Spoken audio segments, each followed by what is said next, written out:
All right, stream is up. While whoever would like to give the recap gives the recap, I will fix our token names and health bars. So whoever wants to do it this time. Yep. Take it away. Down there need to do it. Okay, so last time on Dragon Ball Z.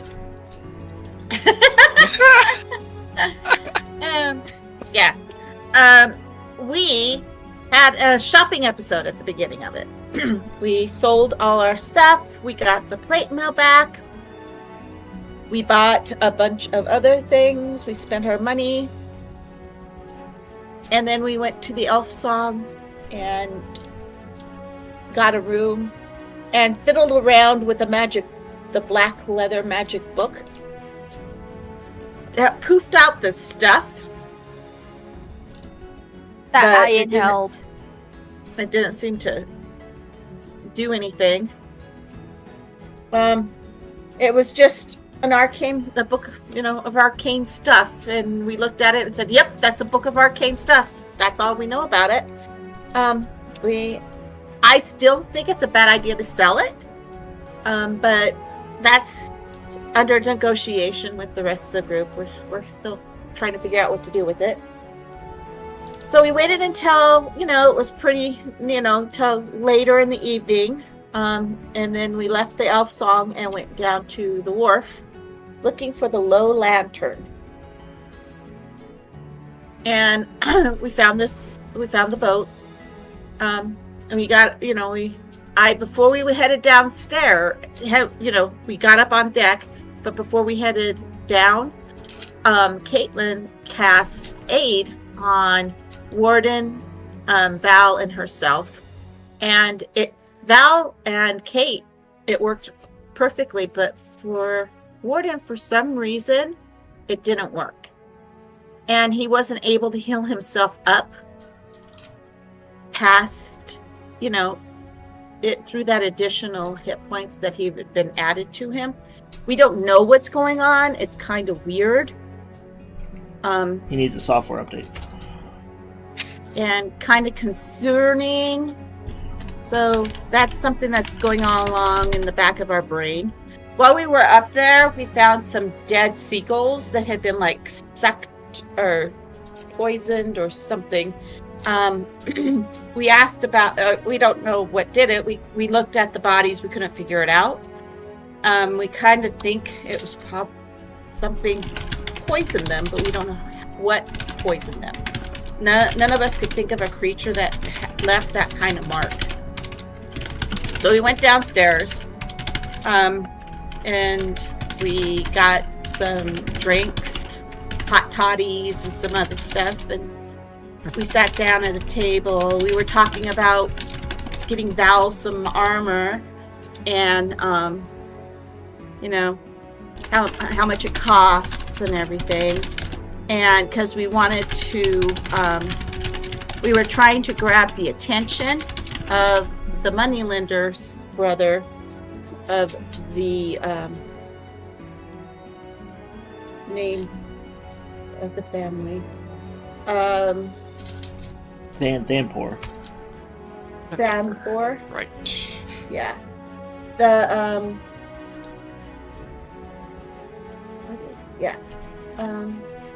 And he's a money lender. So we thought if we trying to get Amric's attention, because we wanted to see if he's missing a finger, or trying to figure out if he knows what's going on.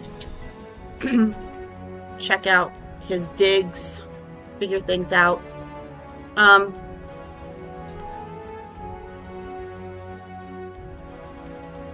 But when we went down, so while we were talking upstairs, one of the guys from upstairs went downstairs, and when he came back up, he said that Amric would like to meet us if we were interested in acquiring some money. So Amric gave us, we went downstairs, we met Amric and his pesky little, Bind Devil, I think it is. Spined. Yes. Spined devil. Spined devil.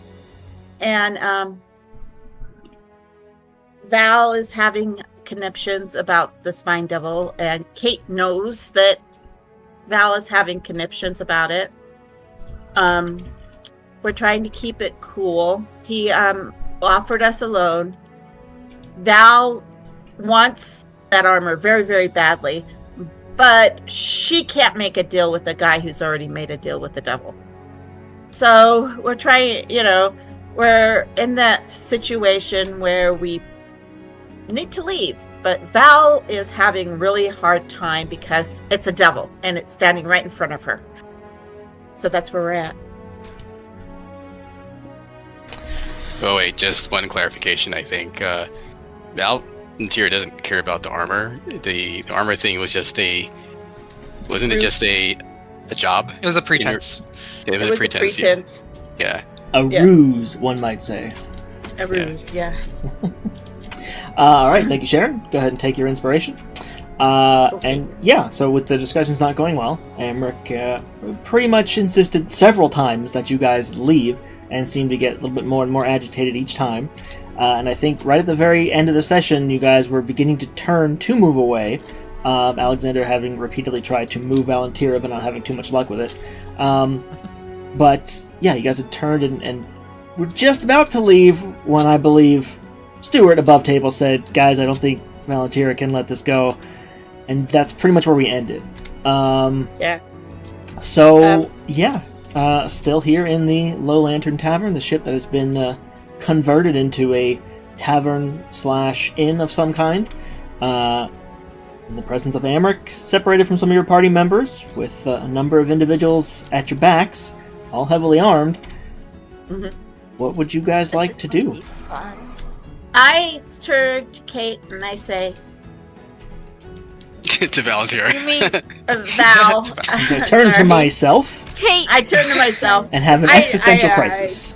I look at her and I say, You can see her hands like wavering to the sword on her hilt. "Sister, I believe that you are correct. We cannot make a deal today. Shall we leave and maybe think about other possibilities?" And she's staring into your eyes. Well, you can see Valentira is keeping like her eyes basically on the fiend for the most part, flicking to Amric's face, but she sides eye you, and says,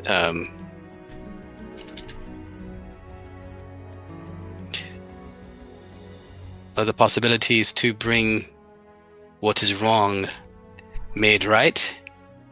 We have been offered a couple of jobs that may do that. Let's leave and discuss those other options. Dear sister, I am not sure that there is another option when we are faced with what must not be. Nothing needs to be done right now. Yeah, quick, rash decisions can come and bite you in the arse if you don't plan accordingly. Let's leave. She looks you in the eye for a moment. And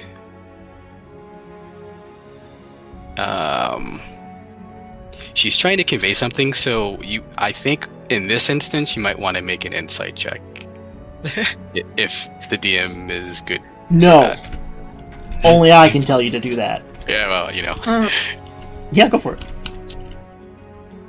Mainly because it's something that hopefully, yeah, okay, cool. I know my So, sister. You know your sister, she's looking for a promise.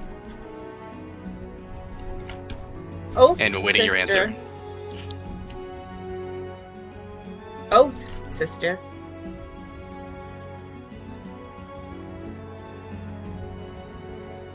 And I push her to get her going. Wait, what did you say to her exactly? Sorry. I said, "Oath, sister." And I give you a push. O-A-T-H? She's saying, "My oath, sister." Yeah, OATH. As long as all oaths will be fulfilled. Yes, sister. And I give you another push. All right. So, she gives another look back at the Fiend, then back to Amric.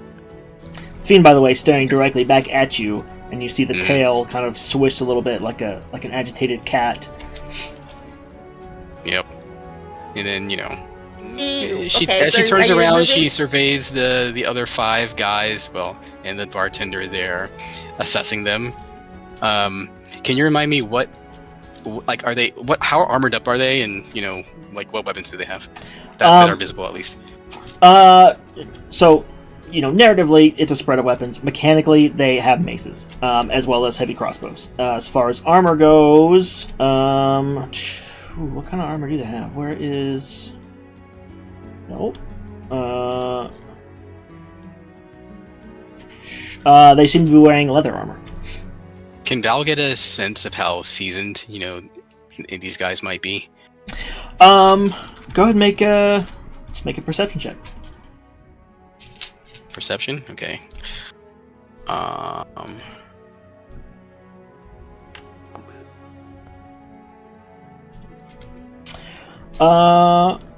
Okay. You see, a number of them have prominent scars, and this guy has a chunk of flesh missing on his arm, and this guy was clearly burned. Can't see where you're pointing, by the way, but that's okay. I wasn't pointing at anyone in specific. I was just giving you, No in problem. general, this guy. Yep. But you kind of can tell more by the way that they are positioned, and you see them glancing back and forth between one another for like split seconds, wondering if this is about to kick off. They look like they're seasoned as far as working as a gang goes. So they work well with one another. Individually, they might not be too much to deal with, especially for your party. But together, they're a bit more dangerous than otherwise. If that makes any decent sense. All right. So Val makes a split decision, heeding her sister's words, recognizing that 2 of her companions are upstairs, and that there's simply unfinished business. So she will. Is this? We came through here, right? Yes. Yeah, I don't know what this is. That's a going stair. downstairs? Yeah, it's going to the bottom deck.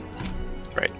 Which you guys had tried to peer down before, but you can see pretty much where the staircase ends and just wooden planks, and that's it. Okay. As soon as time becomes unstuck, Valentina will begin the walk. Presumably with Alexander and Kate in tow. Surprise! Caitlin attacks. I know. Yeah, I know. I turn back to Emmerich, and I say, by the way, if you're where I learned about your companion is called the Tome of, and you told me the title yesterday or last week. So whatever that is. And then I give him a bow, and I turn to leave. And you just hear him say under his breath, I'll keep an eye out for it. Okay, so heading back upstairs. And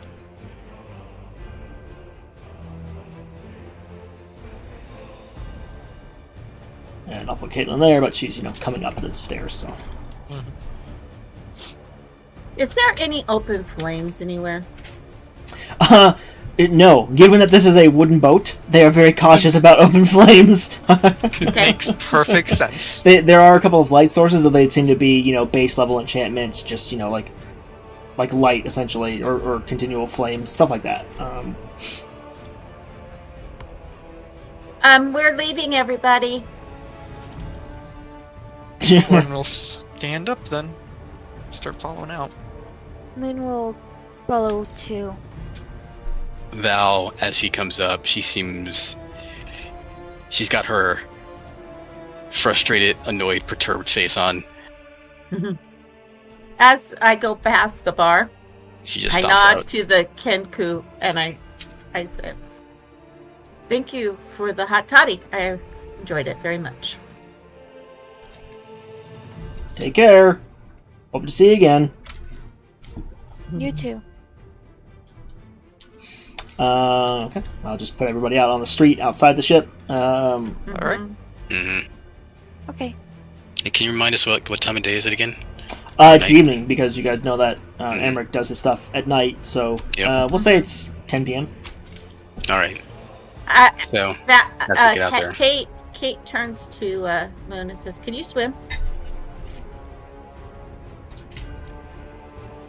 Yes, I just don't find it particularly fun. Why do you ask? Would you be willing to see if somehow this ship is connected by more than its mooring to the dock? AKA, I'm trying to see if like there's a secret entrance from somewhere under the dock into the ship.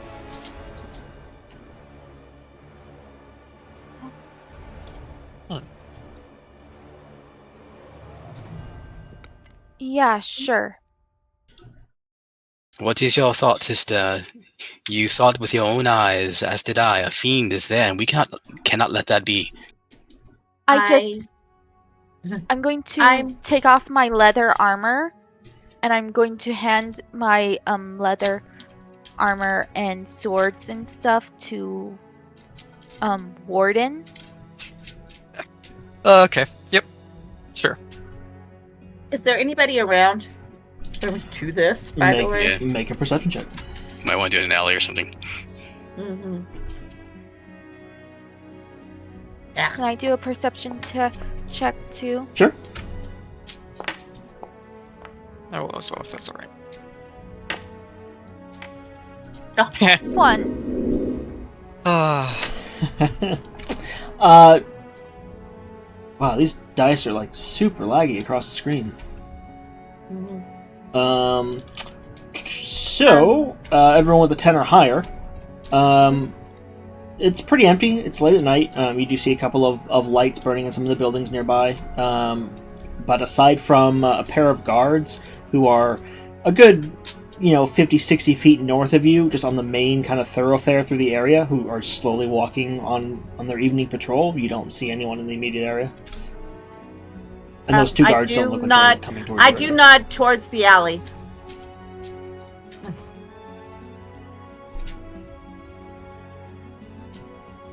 So Val's Is this like, a dead end alley? It is, yes. Okay. Val's just sort of, as we're walking, she says what she says and waiting for whatever answer you're going to give. Yeah. I say, so now that we are not in a situation where we can be cornered, we're going to look for options. As you walk into a literal dead end alley. Yeah. Sorry, I couldn't help it. Then I turn to Moon and I ask her if she could go swimming. I'm on, and I do tell her her thing. my answer and everything. So we intend to deal with this fiend and the person who traffics with it tonight before that they can depart and sow their mischief elsewhere. We are going to check out the situation and see if we can get into the ship some other way.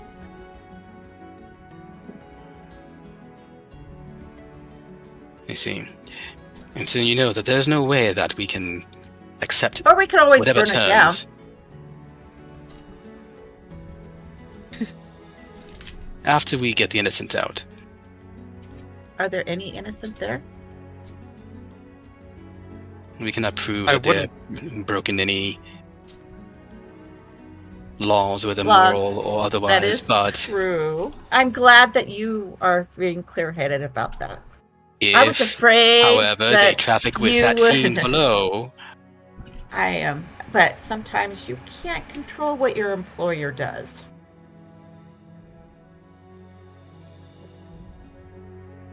Let's see what our options are. Moon, go for it. Okay, I take off my armor. I just keep. Does anybody have a dagger or anything? Hmm. Dagger.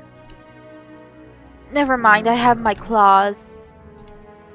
Yeah, I don't have a dagger. Sorry, Alexander I has two. He'll hand one over. Okay. I'm going to strap that around my waist. Hand my... Should Armor, I wear swords, my and bow. Yeah. Should I wear my And leather she's- armor or no? I don't think leather armor makes it any harder for you to swim. It does doesn't it? impede anything. It's lighter Okay. armor. So, I'm just going to keep on my armor then. I was worried about it. But I can just dry it off thoroughly when later. Alexander's got Presty, so you should be good after that. Mhm. Take a while, Yeah. but you know. I hand Warden my bow and my 2 swords because those would weigh me down too much. And I'm all like, okay, I guess I'll go check it out. I'll be right back. Stealthy. I try to do this stealthily. Sure, roll stealth. I am so glad that I'm expertise at this. Hey! Ooh, nice roll. Mm-hmm. Very nice. Everybody bow down to the master of Delve. And before she drowns. Now roll swimming. Alexander's looking at the ground, wondering if there's a hole you just fell into. Side You note, Okay. literally disappeared right in front of us. Side note, in a campaign I played in that ended up fizzling out, toward the start of the campaign, a player who played a tabaxi decided that while we were all taking a rest for the night, she wanted to go out hunting, and so went out to hunt and found an elk and legit died to the elk trying to kill it while hunting by herself. Oh no. Oh boy. Yep. Because we were level 1 and it was an elk. Oh, jeez. Never separate the party, especially at level 1. That's what we were telling her. It's like, what are you doing? No, are you sure? And she's like, yeah, I'll be fine. I'm a hunter. So yeah, side note. Okay, I am not going to be dying. I like Moon. I don't want Moon to die. Thank you very much. From that point forward, we would always joke that, like, when we found a new enemy, we would say, oh, there's an elk, and it's got tabaxi fur on its back. What's going on?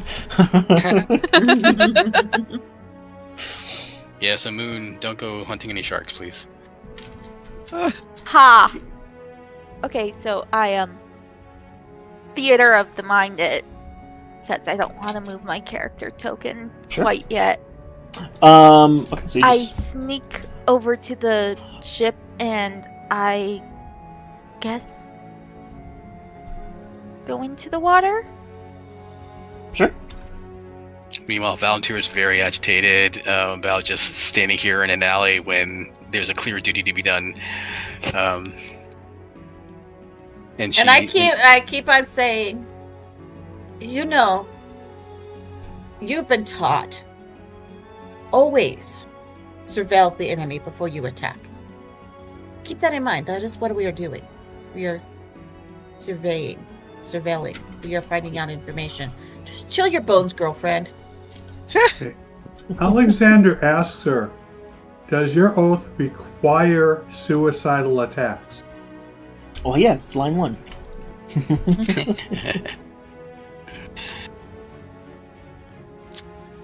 we have not raced headlong into the chopping block, so no. But yet, we cannot let it pass overly long. We're getting info.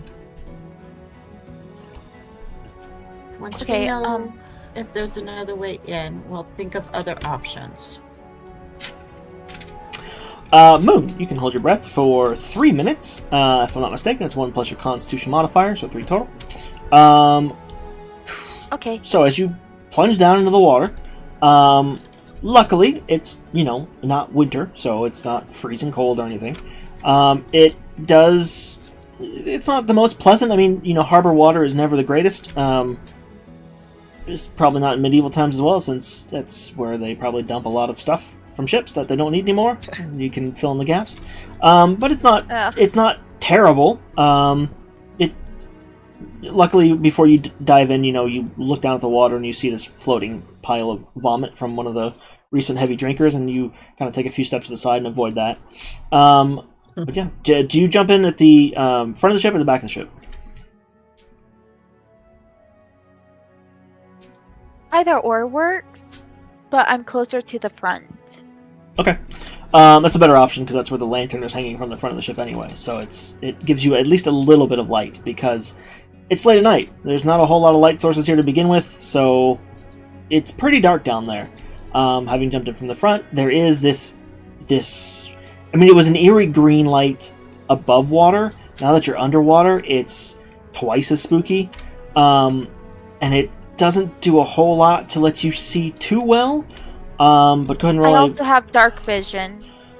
You do. I'm not entirely sure how dark vision works in water when there is a green backlight, because that gets real complicated real fast. But go ahead and roll a perception or an investigation check, your choice.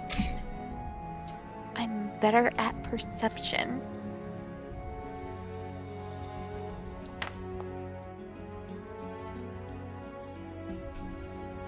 Okay. So with that 3 minutes of airtime, you dive down and begin to inspect the exterior of the ship, and pretty much go right to the keel and see if there's any passageway or connection that might afford someone an egress route in or off the ship. You don't see anything like that. The ship does sit pretty low in the water, but then you start to notice it doesn't seem to shift with the gentle tide here in the harbor. The subtle waves. And so, inspecting a bit further, you shift around toward the dock itself, and you can see that there's this makeshift set of clamps that have been constructed.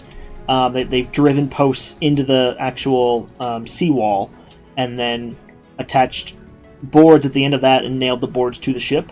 So it's just really makeshift kind of pirate rigged clamps to keep the ship in place. So you get the sense the ship is definitely not meant to be leaving here ever. It's not meant to go out to sea or be particularly seaworthy. It's pretty much a waterside tavern at this point. But no, those posts that are in the seawall, they're not big enough. They're like 2x4s essentially. So they're not big enough to afford anyone sneaking in or out. And other than that, and the lines that connect the ship to the dock as well, no, it looks like there's no secret passages in or out. Okay, so I swim back to the surface, avoiding that floating vomit. Blah. Sure. I climb up the wall a little, look both ways for guards, and then go back to my group to report what I saw. Easy enough. No guards in sight. So you flit across the street, and still working off a 27 stealth. Probably, we'll say whoever has the highest perception might hear the sound of dripping water approaching before Moon talks. But most of the group probably startled a little bit by your sudden reappearance with your 27 stealth. And I tell them exactly what I saw and shrug. There's no way that anybody could get out of there. The only way in and out is either by going overboard or by that staircase onto the ship.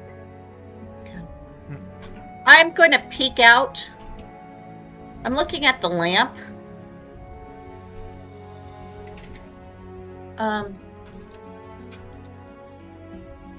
Does the lamp seem... How is it connected to the stern of the ship? It's hanging off the bowsprit. Okay, so how is it connected? It's by a chain. By a chain. There's no critters anymore? There was a critter hanging out when we came in. Is it gone? There were some crabs along the the seawall and the I bottom thought side there of the was ship. something I thought there was some birds or Crows. something. Oh yeah, the ravens. Yeah, the crows. Are they still there? Yeah, there are still ravens up there.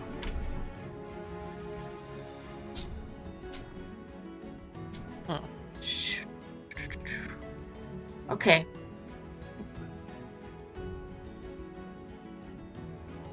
If there is no alternate way off the ship, then anybody who comes and goes has to do so openly. Yes.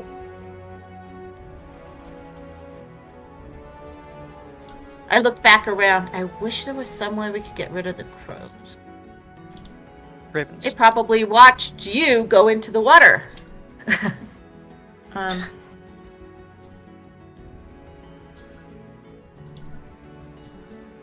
Ravens, the ravens, but Yes. oh, probably not.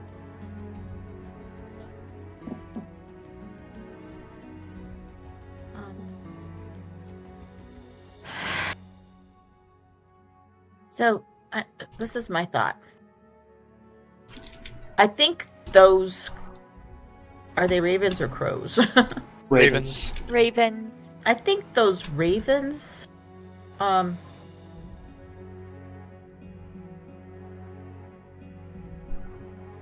are...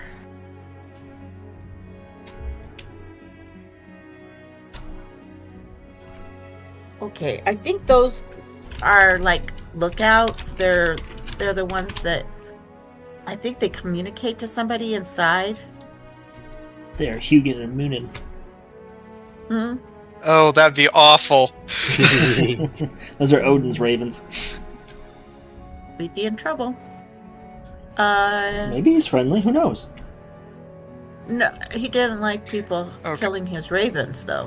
Yeah, but you haven't killed him yet. Just And they were hard to kill. Those things were dangerous. keep your eye out for an old man. With an Is eye there patch. some kind of connection between ravens and Baldur's Gate? I mean, they're just very prevalent in the area. They're also very smart birds, so they know, hey, there's a bunch of people here. There's a lot of food here. I Very take true. back my weapons from Warden and I give the dagger back to Alexander. Okay, so this is my thought. We need to keep tabs on anybody leaving. And when what's-his-face leaves, Amric leaves, we need to follow and maybe...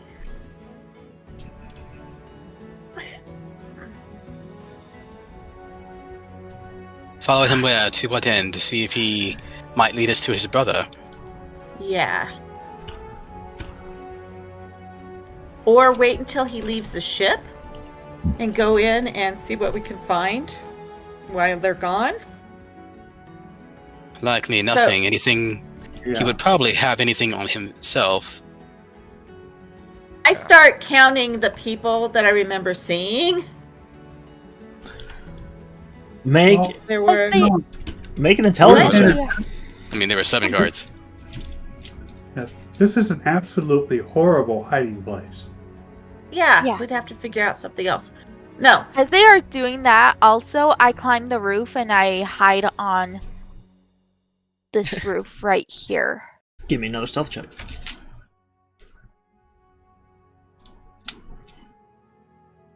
Also, it doesn't make sense to store any sensitive information where it might sink to the bottom of the ocean floor. Not quite as good as before, but pretty close. You get up on the roof, no problem. To the rest of you, Moon has left. She's no longer part of the party. Okay, so... Like I was saying, I'm trying to remember how many people were in there. Yep, make an intelligence check. Well, Valentira says she counted 7 guards. There were 7, but the patrons. Intelligence? Yep. Good. Just Yeah, I believe there I were don't- 3 or Instructions up 4. top. I'm trying to remember. I know that there were 3 drow, 2 holding mugs, one of them in knight's regalia. when we came back upstairs. Yeah, I 2 think there guards were upstairs. 3 at one table, 2 at the other 2 tables. Am I right? With No, a it 5, was you get no help from the DM. 3. Huh? It was 3, 3, and 3, and then 1 Okay. that went down with you. So, it was 3 drow and the knight at the southernmost table. 2 at the one above where Warden and Moon were sitting. And a guard. No, there was And just then- 2 drow with the fighter. There were 3. No, there was 2 drow. Oh, 2 with the At fighter and table. then 1 right at the table above that. Yeah, there were two Yeah. guards on your floor. Yeah. And then there were 5 down below with us.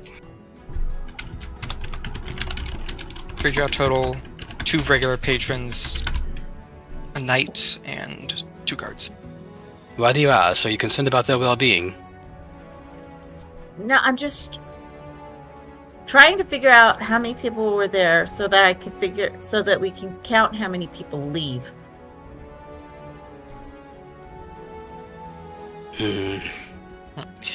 But still, they may go anywhere within the city.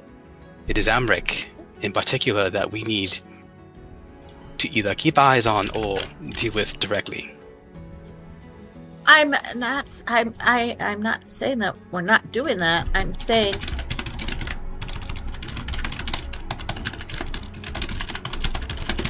that we shouldn't keep an eye.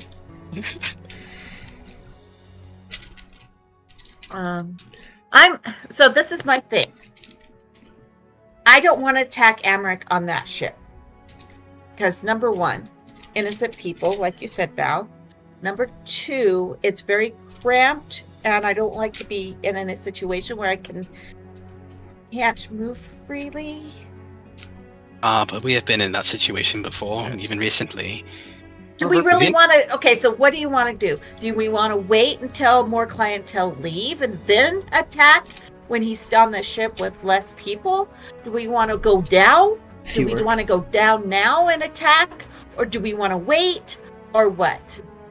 Either if we go in there guns blazing or swords raised high now, we are going to be fighting at least 15 people.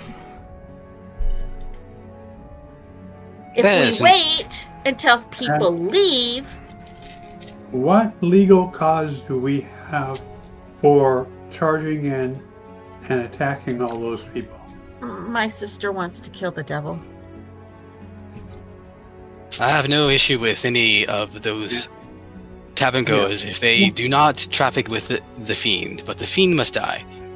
And we must get answers from Amric. Those people are going to die. Perhaps his Not gods, if they stand we- in the way. Not if we wait until practically everybody leaves. If we wait until practically everybody leaves, then we're only dealing with Amric and his guards. Guards who are just doing their job. Well, we can give them a choice. At this point in time, she's giving you the death glare because you're making Val double down. So she knows her sister. If I can get her to wait a little while longer, maybe I can get her not to attack right away. And so I go up to you and I whisper in you, I go, Wait. Val, can Okay. you go check on those crows out there? Maybe you'll notice Ravens. something that I'm missing. As you say, for now. And Val will slide out. As she does And- that, I go up I go up to you, Alexander, and I whisper in your ear. I say, if you keep pushing, she's going to want to attack sooner rather than later. The more time she has to think about it, the more she'll realize that waiting and gathering information will be better. Don't push. And then I turn around and I go I go back to the I go to my I go, all right, sister, let's walk this way. I am keeping an eye out on these buildings along the wharf. I'm looking for something that's quiet, that looks like I don't know. I'm looking for something that looks like Cat? No, not you. I'm looking for someplace that we can get into and hide, but keep an eye on the ship that doesn't have people in it. Or doesn't look like it has people in it. You know, like a warehouse or something. There is a warehouse not too far from the ship. That doesn't seem to have any lights on at the moment. You can check it out if you want. I try to, I try to walk nonchalantly that way because I cannot walk quietly. Sure. Are you sure about that? You can go ahead and try. Which direction is that? Is that down here where Belle is, or is it? It'd be the north. Okay. Okay, so everybody go into this warehouse, couple buildings up. Mm-hmm. Yeah, and I'm following along on the roof. On the roof. Sure. Yeah. So once you get there, it's what you'd expect from a dockside warehouse. You know, it's basically just a big square building. You see some small windows kind of higher up. The whole thing is like 25 feet tall. There are bigger doors that can be rolled up to allow like carts and carriages to be wheeled in, though those are currently shut. And then there is a standard, person-sized door just off to the side of those. And I bet it's locked, but I tried the door anyway. Just gonna say, as you get within range of the door, you can see that there is indeed a big, heavy padlock on it. On the outside. Yep.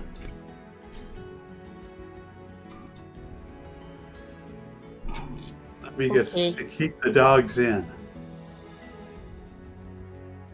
I listen to the door. Do I hear anything inside? Roll a perception check. When he says that, I'm listening for dogs. Sure, roll a perception check.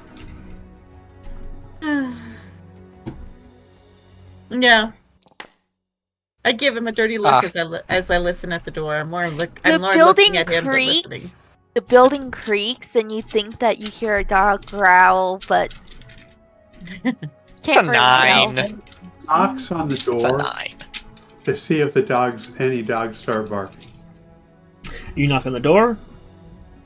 Nothing starts barking.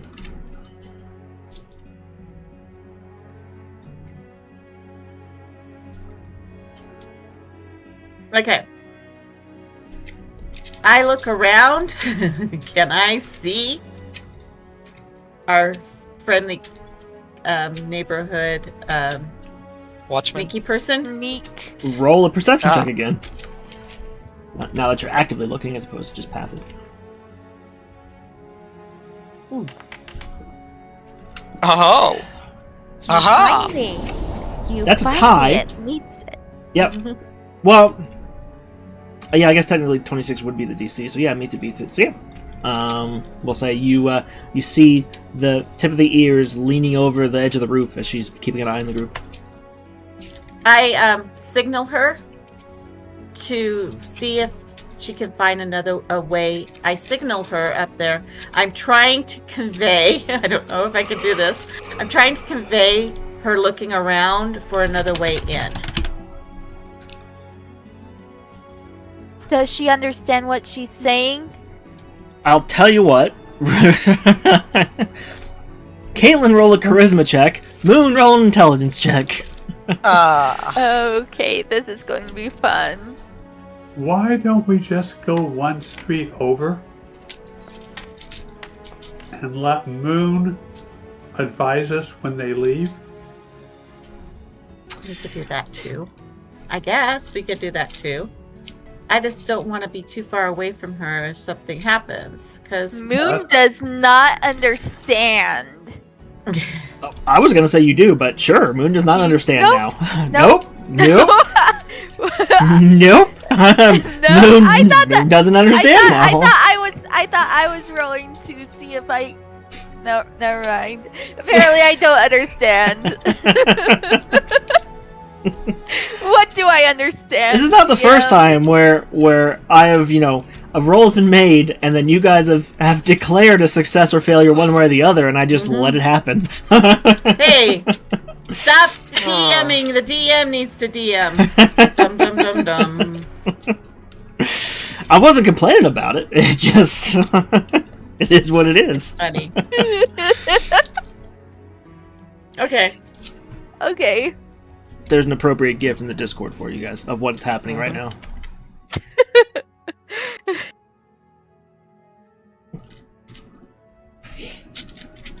Okay. She just looks. I'm looking up at you expectantly, and you are doing what? My got- head is tilted to the side, like, what? And then a Okay. seagull flies overhead and she gets distracted. Does anything chasing the seagull? Does Nope. it look like it's about to get eaten by something? Nope. Okay.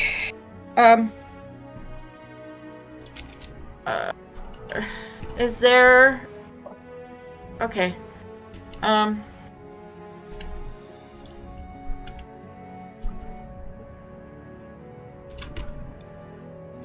You guys, come on! Why am I only the one planning here?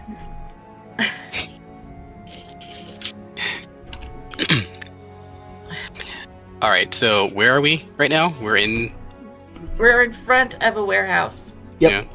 and the door's locked. Maybe just 30 feet, off the northern edge of the map. All right. So.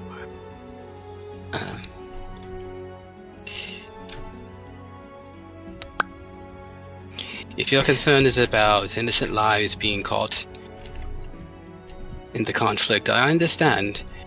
But our goal is to find out as much information as we can, and then eliminate any source of corruption.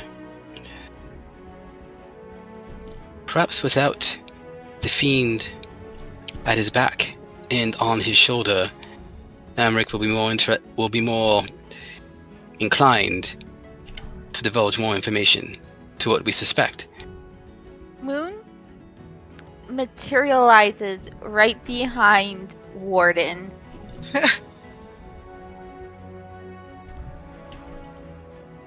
So I we may wait longer if you wish. can I we put can't in my let them- 2 cents? She just looks at you.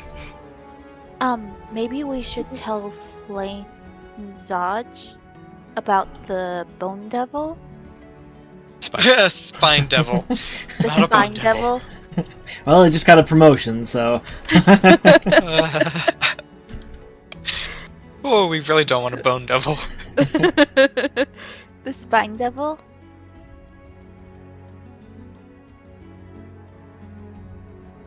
That was my intent all along, but I do not wish this one to escape.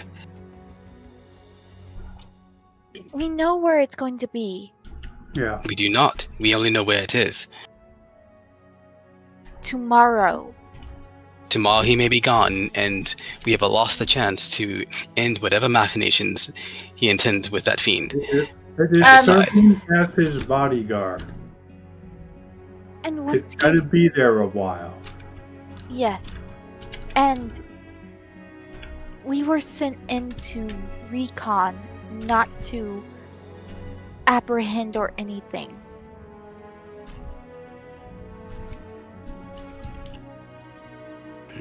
I will say, that's not true.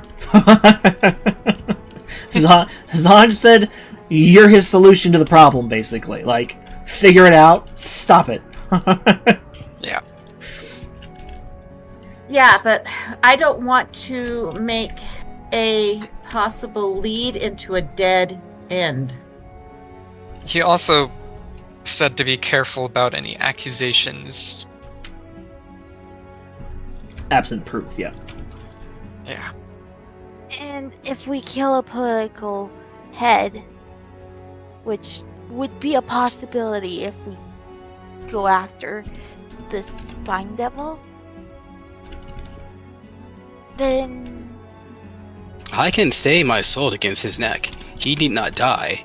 The fiend must, and then we can get information as we wish from this Amric. do you really think that he will let his pet die He may not have a choice. Okay. without a fight? Oh, there will be Between his one. pet and his own life. It's most He likely might not he's have more a self-serving than choice. that. He might not actually be the... He might not actually be the master. All the more reason That for us is- to gain answers. Yes. So I say this. We may wait a little bit longer to see who comes and goes. That might prove useful. But then it will come down in time for action.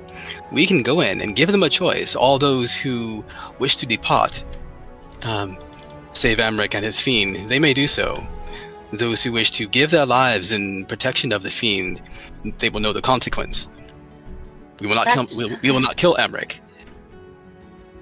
The fiend is destroyed, and then we will take Amric for questioning.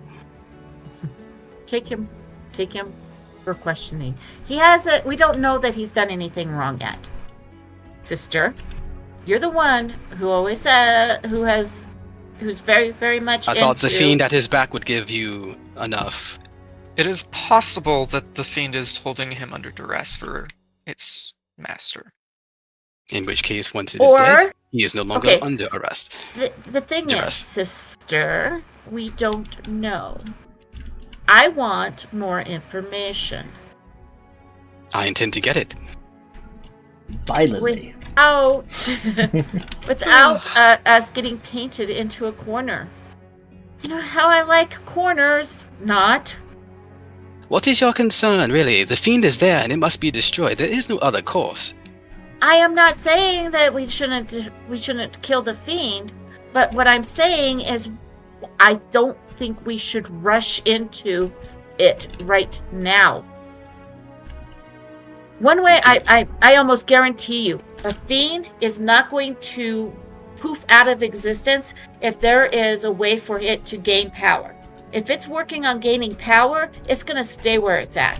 If it has its hooks into Amric, and it is using Amric to gain power, it'll stay with Amric.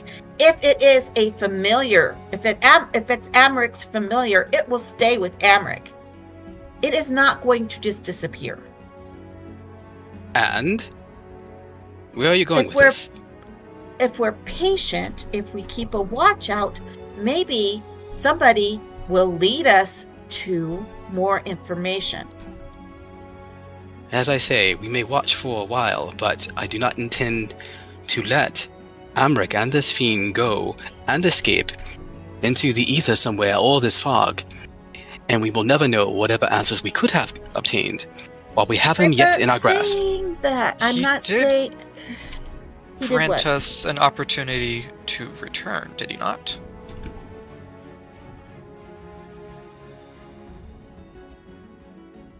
You said you would think on this deal. Are you talking to Val or to Kate? Both of you. But then he said he wouldn't. I go. He said last session. He said that he would have. How would you know that information, Warden? I'm clarifying for them because I'm guessing that they gave us the information when they returned and Then we specify discussed that in the they alley. did. We would Did you? have. We Yes. would have. Okay. We would have let him know. But yes, Um, he but said that if you return tomorrow night and said that you wanted to take the deal, then But he wouldn't have the money arrange. until we decided. Because he's Yeah. not going to run around. But he would with that arrange much it. Money. Mhm. And so, when Warden makes that reminder, Valentina says, "Indeed. Tonight or tomorrow, the outcome remains the same unless there's something that changes between tonight and tomorrow. We may watch further, but I worry that there will be no difference. There are simply patrons here in this shipside bar, and Amric lies within, Right. with whatever he intends." If he lives, did what's his face? Zodge say if he just did business out of here, if he lived out of did here? business. Business. Most likely lives at the vampire estate. Makes sense. Which is why we have to be here at a certain time in order for him to show up and do Mhm. whatever. Right. I'm So if there is a way then to see with whom he does business, right. that might be tied to our ultimate goal of getting information about the cultists. Right. That's why I want to find some place where we can hang out and Well, keep we're an already eye on agreed on what's this. going on. Yeah, Okay, we're trying to let's go. decide what to do after that. Mhm. Why don't we worry about it when the time comes? I mean, so far, if we plan too far ahead, we don't leave our. Sure, it's just not too far though. all we're really saying right now is like, okay, we're gonna wait, we're gonna watch to see who goes, who comes, and then what. And then we decide what we're going to do. But we don't have to decide right now. Absence Okay. information is what Kate's saying. She wants to wait until we get more info before we make a decision on what we're going to do. Eventually, we're going to deal with this because it looks like this family is as rotten as 2-day sewage out in a hot day. But Val I says wanna this to try you. Alexander asks if we have to have this discussion in the middle of the street, or can we go someplace more discreet? Fair point. very fair point. In the middle of the street. That's why let's try to find some place where we can watch the ship and have our discussion. I mean, there's the roofs.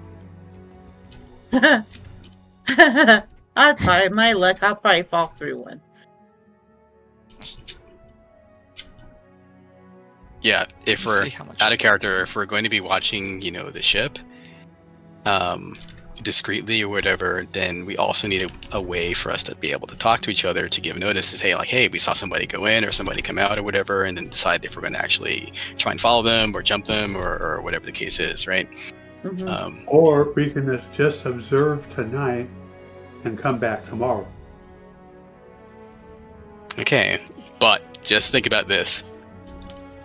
Likely the only thing we're going to see is persons of X, Y, and Z, maybe, who go onto the ship, and then we know nothing after that. Right? So they could just be patrons, or they could be talking to Emmerich. Who knows, right? Mhm.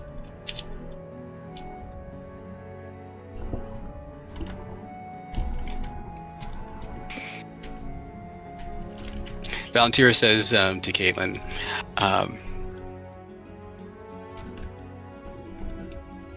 is it, so before she says that, Chiron, is it like, what, 11 right now, or is it, or I don't know. By this time, we'll say 10:30. 10:30? Okay. Val says to Caitlin, 1, perhaps 2 after the midnight hour. We wait no longer. If Ambrick remains and does not leave, we go in and we begin our discussion. And she puts that in quotes. I know about taverns and how late they sometimes stay open. Do you know about how late they stay open? Is that what you said? Uh-huh. Yeah. It depends, but a lot of them can stay open pretty late, and given that this is a tavern in Baldur's Gate at the docks, so probably caters to, you know, a lot of seafarers, this one probably stays open pretty late. If it ever closes. Mm-hmm. And I turn to my sister and I say, we wait, we watch. When he leaves, we deal with it. She just raises an eyebrow. Dealing with him in the middle of the street where guards might be nearby, perhaps not the best idea. I'm not saying we deal with it in the middle of the street. He's not always going to be in the middle of the street. What then is the difference than simply going downstairs and dealing with the problem straightforwardly? I will watch, but we must know what we are watching for and be able to take action as appropriate. If I'm there's hoping nothing he further leads that us comes to up, something other than his home estate.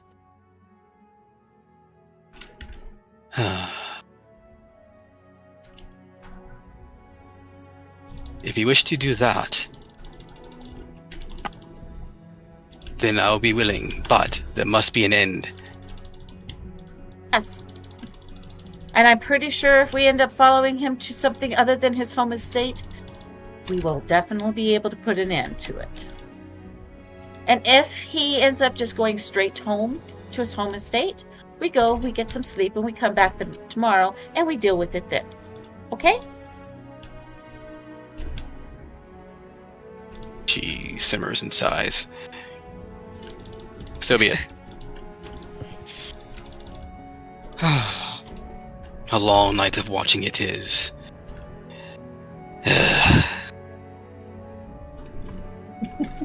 So, turning Do you back. mind picking this padlock? Yeah.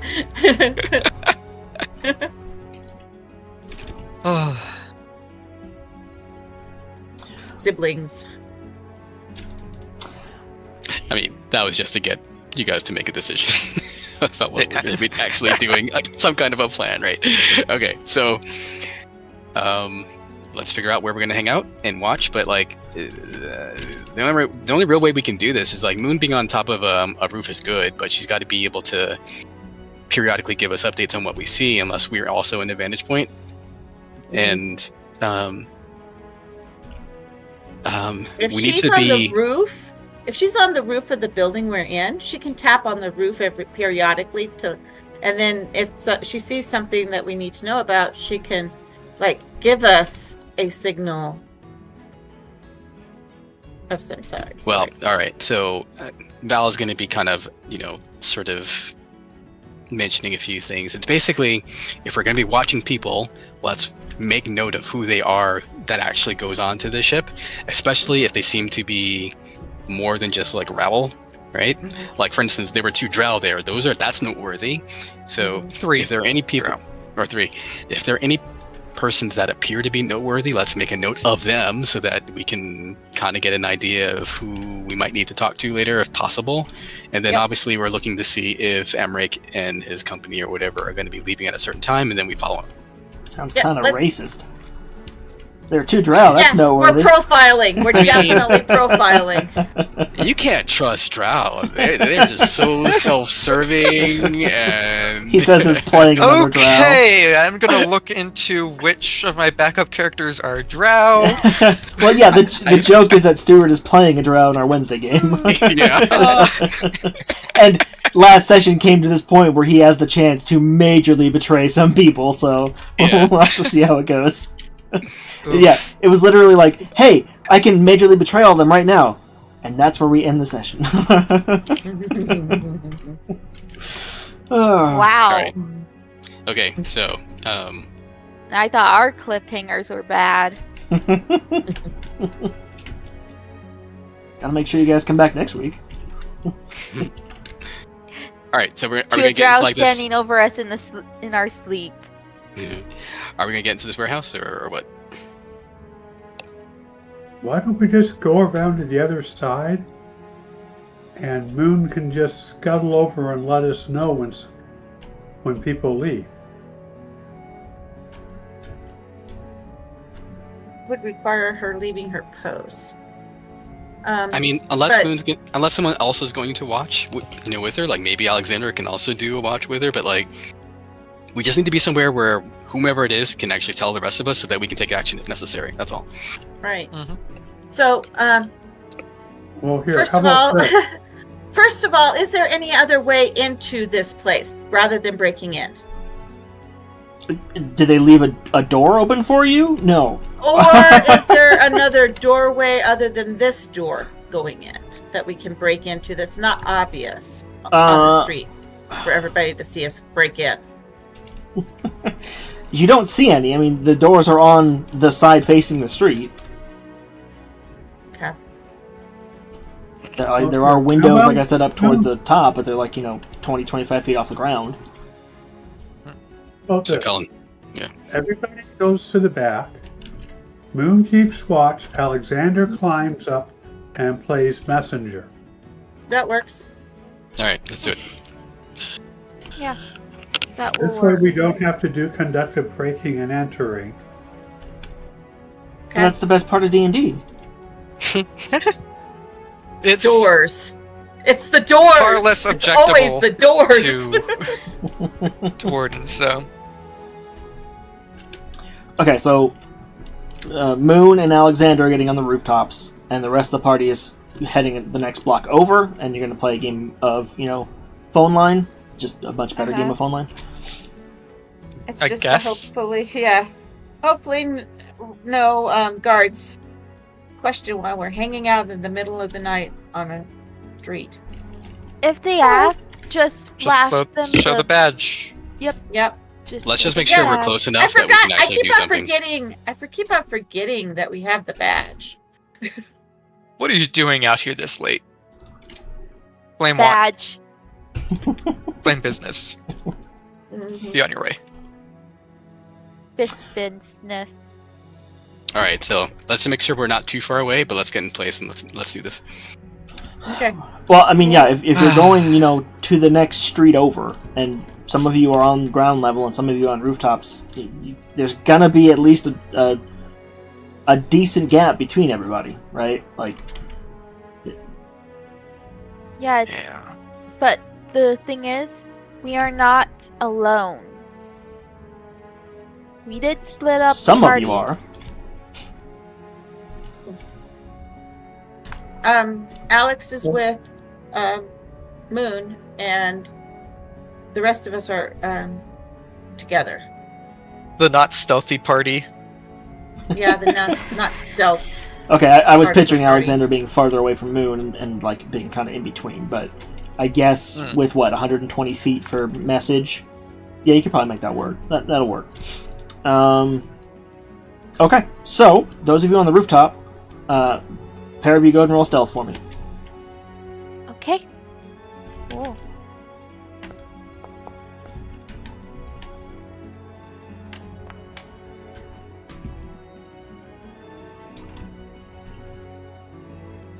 Huh. Okay. It's not terrible. Definitely No, not the best but I've it's ever funny seen. that it's exactly the same number. Yeah. That's the odd part about that. Different die rolls, same result. Yeah. Okay, so the two of you perched up on. Go ahead. Funny part is, my passive perception is 14. What does that have to do with you being stealthy? That's what I was trying to figure out. Yeah. 14. I do not feel comfortable with this number. It's 14 unlucky for you or something? She's It's- afraid somebody's gonna see her because her passive Yes. is 14. She's a Oh, I gotcha. somebody else's passive is gonna be 14. I gotcha. Or better. Sorry, my game's lagging here. I speak, Oh, Sammy. Well, you should be able to speak me. I'm your daughter. Yeah, I mean, I'd hope so, right? Okay, there we go.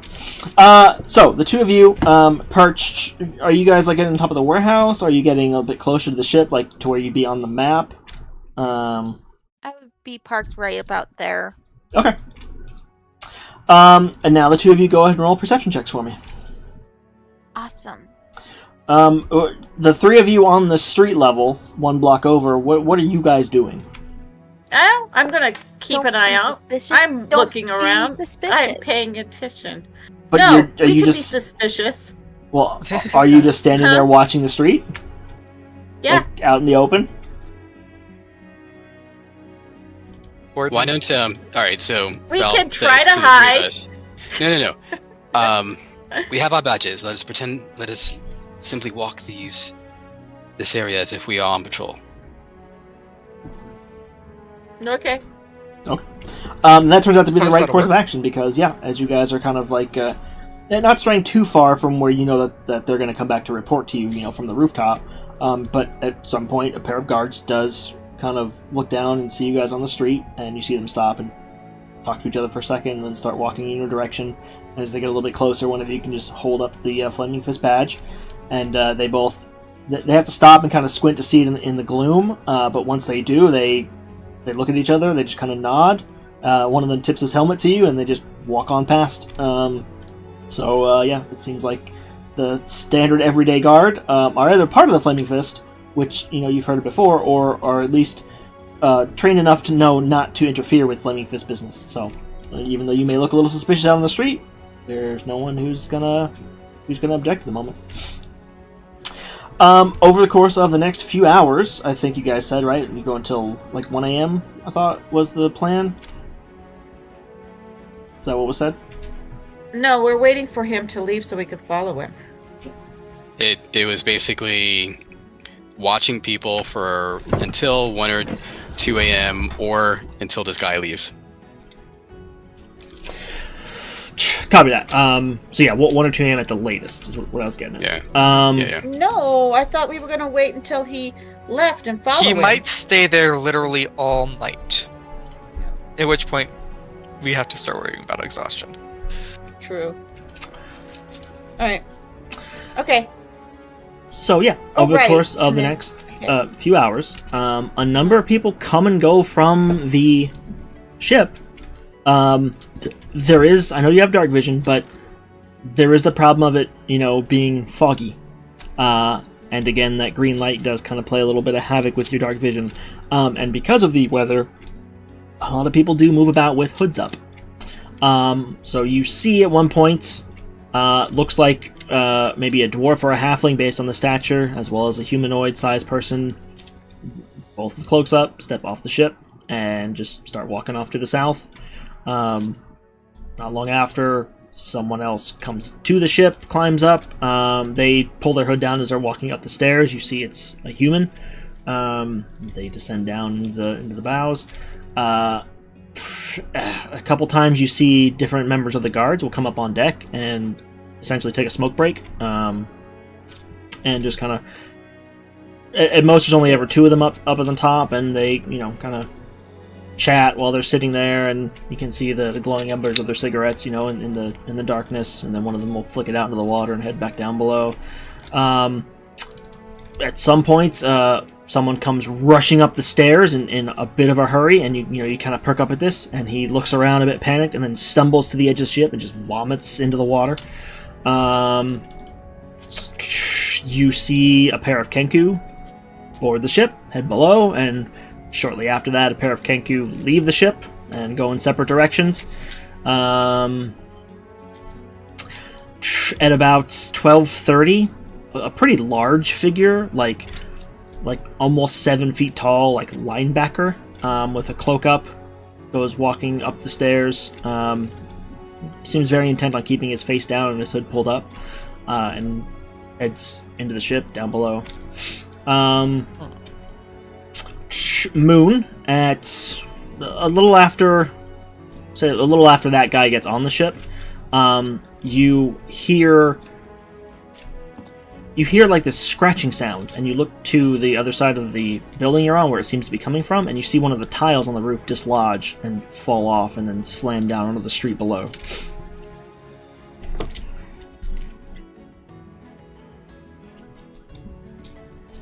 I put my guard up. getting my claws getting my claws ready at least. Sure. Alexander holds a Eldritch Blast. You wouldn't have noticed. He would have noticed Right. Moon getting perked up, getting on guard, like tensing. Oh, okay. Yeah, that's true.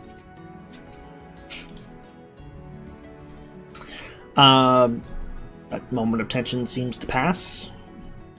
You don't see anything else on the rooftop. The crows up in the rigging of the ship have tucked their heads underneath their wings and are slumbering away. Handful more people leave the ship and head off. You seem to get a few more people leaving now than people boarding. Again, hard to tell faces.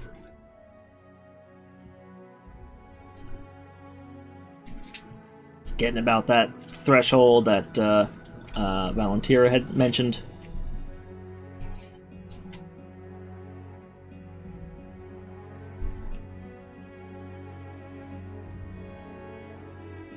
So has Alexander been conveying, all this to us, I guess? Who he's been seeing? Coming over to the edge of the roof and kind of whispering it down. Well, probably not whispering, but quietly telling you. And the 7-foot-tall guy, he went to the ship and never came out yet, right? Correct. Okay.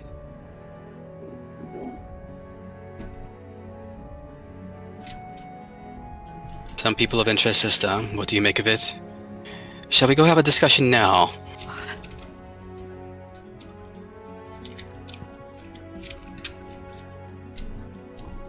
This Amric may They not. didn't see the face. Of the tall guy? They didn't. Of the tall guy. No, he was very intent on keeping his hood up and his head down as he was boarding the ship. Conspicuously so? Yeah. That is very interesting. It is unknown who the person might be. Perhaps it is even his We brother. thought- We do not know. That one of his brothers has lost a finger. We didn't tell him, no. Why don't we bring that up with him? Well, because we don't want to. We decided to. We don't hold have off on any that. proof other than the finger and the ring. So we have a unfortunately. sickly one.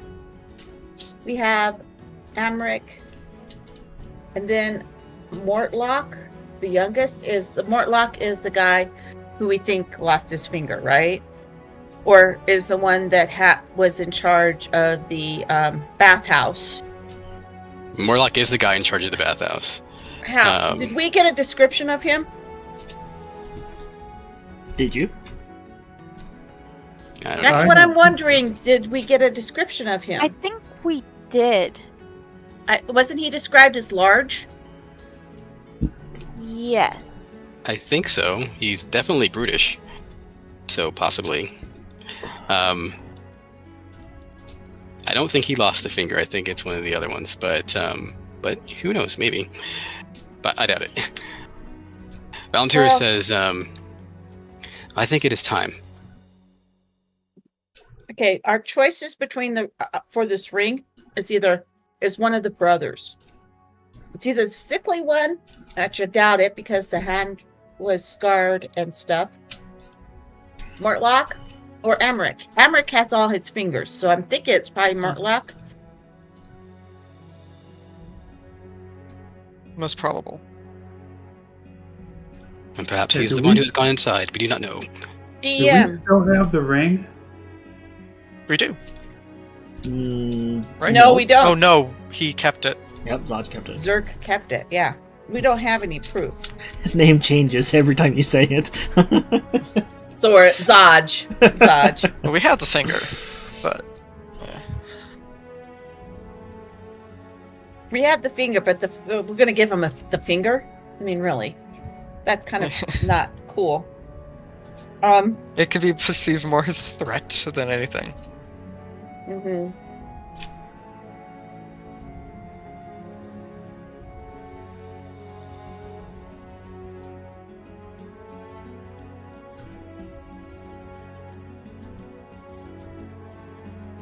I'm really wanting to know who that guy is in the robe. Is that the other brother? Then let us go and I find would out. be interested in finding out if he lost a finger.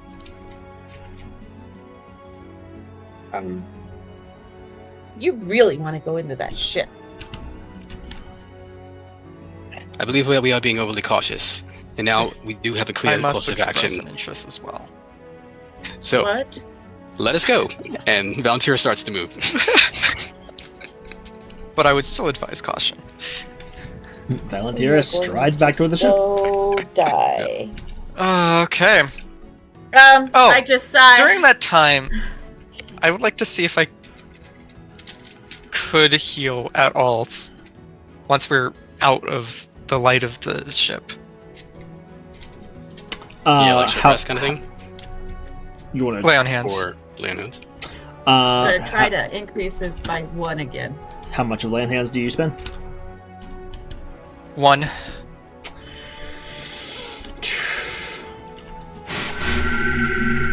Sorry, my Don't want to spend too much. stream had a hiccup there. It does not work. This is concerning. Where are you at again? He's only down the difference from aid, if I'm not mistaken. He's Mhm. just didn't Yeah. heal into the aid. Yeah. Which is a little concerning.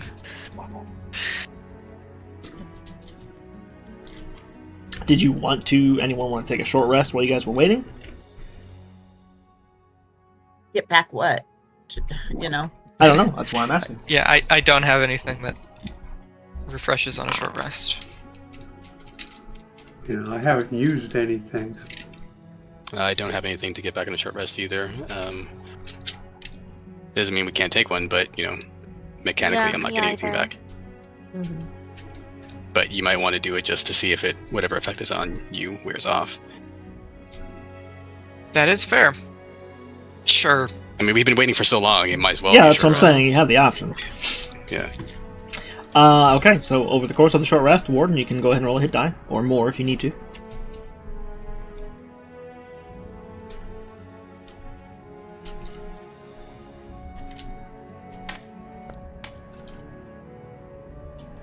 Wow, why are the 3D dice so laggy today? Is that just me? Or I is don't know. It's doing it for you I guys mean, too? that looked pretty clean on my end. Yeah, it's yeah, okay it for looks me. pretty clean on my end too. Okay. I mean, everything else is working fine. My internet's fine. It's just they're rolling across the screen at like 2 frames. That's not good. Yeah, it's weird. Okay, you get your hit points back. Interesting. Oh. Are you still down? Weird. Maybe you can try a lay on hands one more time. I think that brings him to No. full. So we have to damage Yeah, himself. Oh, well. Would you like to damage yourself for 1 hit point and try and lay on hands for 1 hit point? Sure. Really? I want to see if the issue is. Alright. Okay, so Gone. you take your weapon, just kind of like smack your knee with it enough to take 1 hit point damage. You guys hear the wrenching of metal at 1 a.m. And then go to lay Do on we know- hands. Do we know if anything's wrong with Warden? Actually, that's a good. Because if you do that, Val is going to ask, like, what are you doing? That's a good point. I mean, would you even? I did express it at the start. Yeah, but like, would you even Plus know it. that aid hadn't given you those 5 hit points? Is what I was kind of getting at. Well, And we're already too far told gone. them It's that fine. I was giving. I told them that I was giving them the aid. Right, but my point is like he's not. It's not like he's gonna feel worse because he didn't get that 5 hit points. He would just feel the same. So you logically, said- Or that's maybe I he won't You feel told as me good. that I realized that it hadn't taken effect did I? fully. Sure, that works. You did say that, actually. Mm-hmm. Yeah, you Yeah. did say that. Cool, that works then. That would make more sense thinking about it. That Caitlin might feel the magic be a little off. And then Yeah. lead Warden to test it. But yeah, so then so you smack your knee, take 1 hit point, go to lay on hands, spend the 1 hit point, and do not heal. Oh, jeez. Okay. The implication then is healing magic itself does not work on you right now. Interesting. But we got the aid worked on us, and then I cut myself when he said that. When we realized it wasn't working for him, I cut It myself. worked on me earlier. And you gave me Yeah. a hit point Yeah, back. I did. I know. It doesn't. And I healed. Has a problem. Yeah, So it's we just don't know why yet. if in this encounter you get too low, we're running away. You understand that, Warden? You understand that, Val? If it's a choice between achieving our ends or getting him out of there before he dies, we are getting him out of there. I have no wish to I sacrifice believe a we were friend. prioritizing the fiend anyway, correct? Agreed. Mm-hmm. If nothing else, then at least we'll have the fiend dead. It is simply the destruction of the fiend and getting whatever answers we can directly from Amric, and if it's indeed his brother is there, all the better. Okay. Okay. Alright, let's reconvene with Alexander and Moon so that they know what's up, and then let's head back to the ship.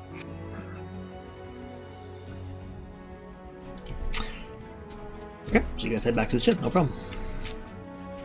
Alright, so at this point it's like, what, 1:45 or whatever, I guess, or something like that? Well, I imagine 1 would have been when you guys, decided Or to 1 o'clock? start Yeah. moving, so, 1:15. That's fine. Okay. Let's not make a ruckus approaching or whatever. We are simply going there as if we are also patrons.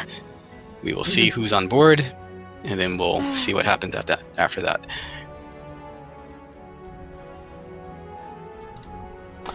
Alright, I will start sliding you guys back over to the lower level of the ship. As you guys are boarding, everyone make a perception check. Okay. Oh, God. Why?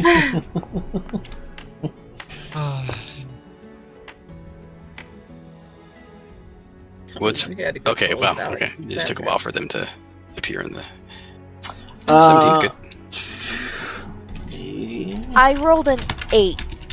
Yeah, I don't know what's wrong with your eyes. I'm bad, too. I rolled an 11. She's just a little sleepy. Yeah, it's late. You guys are a little tired, no coffee. Okay, carry Missile on. is pee-pee. No one sees anything out of place. Great. So, All right. let me move I you guys hate over. that. As I Alexander really hate goes that. down the stair, casts Blade Ward on himself. How long does that last now? Isn't it still just an 1 action? minute. Oh, it lasts a minute. Okay. Sure. You might have to do it again. Okay, I wish so I had Blade Word. as you guys enter the ship, again, you see Kenku behind the bar. There's another Kenku that's bustling around. Looks like he's cleaning up some of the tables that are now empty.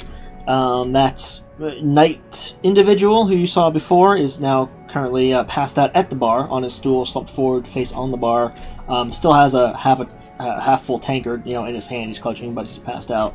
And at the back table, the Duragar and 2 more of the hired helpers are currently engaged in a game of cards. And they all stop as you enter and look around at you and just keep an eye on you as you guys come in. And the Kenku says from behind the counter, "What can I get you?" Volunteer is the rest of the party here? Volunteer surveys I'm just waiting for everybody and else to says, leave. yeah. We have business below. All of you who wish to leave in peace now. Okay. Make an intimidation check. Oh, I wish I could aid in this. Oh, fucking hell. They're all drunk, they don't care. The 2 Kenku kind of stop what they're doing, look back and forth, and one of them says,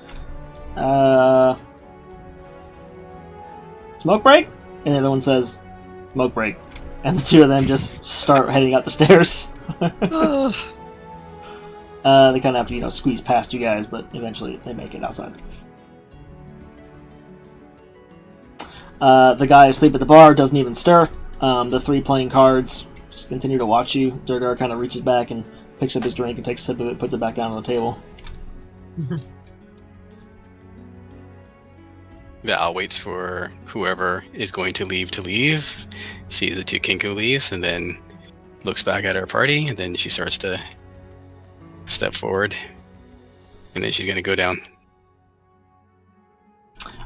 As you start making your way down, when you get to the base of the stairs, you are greeted with 4 heavy crossbows aimed in your direction. Oh, I should have gone first. Dun, dun, dun. Oh, sorry, yeah, you'd have to pick left or right, whichever way you want to go across that stairwell, when you get to the bottom of it.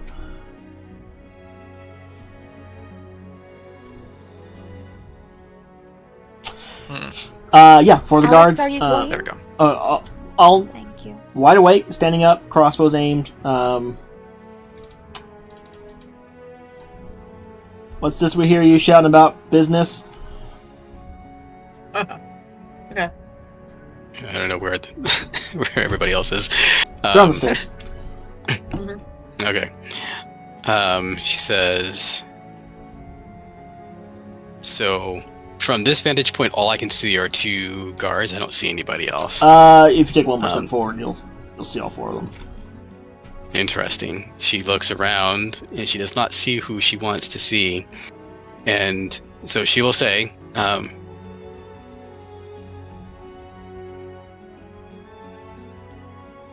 where then is your employer? We have further business to discuss. Gone home for the evening, I'm afraid. Verily. Home or simply downstairs? And she points over towards here. Did I stutter? I said home. Insight check. Sure, roll inside. Yep. Yeah. I will do that as well.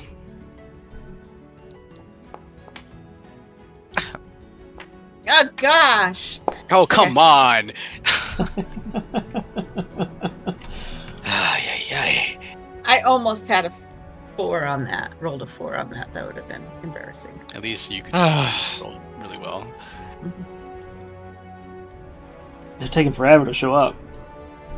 Oh, is my client freeze? Okay, I see the it. rolls Possible. were 21, 9. 20, Nope, 21, 24, 4, and 8. and Okay. 8. Yeah. Yeah, my client seems to be frozen. So I'm gonna refresh. Oh, the whole Chrome window is frozen. That's good. That might be why you were getting these lag for the dice. Yeah, maybe. You got lagged. Memory leaking or something. Yep. Yep. Do you have like 84 Chrome processes, running? Nope, just the one. Well, yeah, just the one now after you killed it. Maybe. No, I only had the one to begin with. I got a couple edge windows open, like for the other client and for, the module and stuff, but even then I've only got 2 of those, so it's just Chrome being Chrome, I guess. Suppose.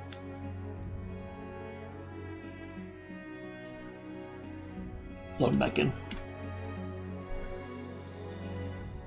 I can only guess that Valentina is directly across from where I am right now. Are You you hope. here? Yeah. Yep. There we go. I can scroll the chat. I can switch tabs. Yeah, we look good. Okay. So for our insight checks, Do you see them in the Yep. list? yeah, they're there. I wasn't even going to try to attempt an insight check. I'm horrible at those. How would you try I mean, to I'm- attempt something anyway? I'm decent. I rolled a freaking 2 though, so not at the moment. Warden, Caitlin. Yeah, they seem a little tense. If he's not here, like, why are these 4 guys, prepped and ready, as bodyguards if their charge isn't here. Yeah, Yeah. liar, liar, pants on fire. Alright. So I say, I'm not behind my sister.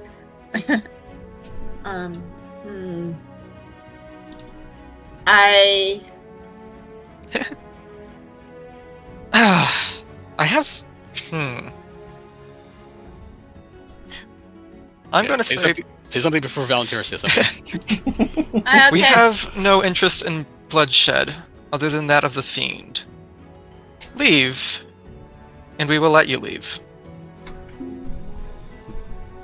It's funny, I was about to make you the same offer. Okay. Aye. Do not throw your No lives away in intimidation. protection of an otherworldly creature that should be destroyed upon sight. We have no quarrel with you.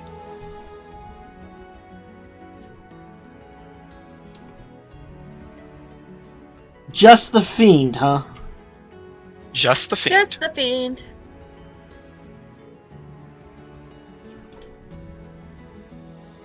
Valentira. Wait, sorry. Did Valentira say that, or did Warden say that? About Warden. Which one? Warden the one about and just wanting the Caitlin. fiend. Warden and I Warden- say it at the same time. One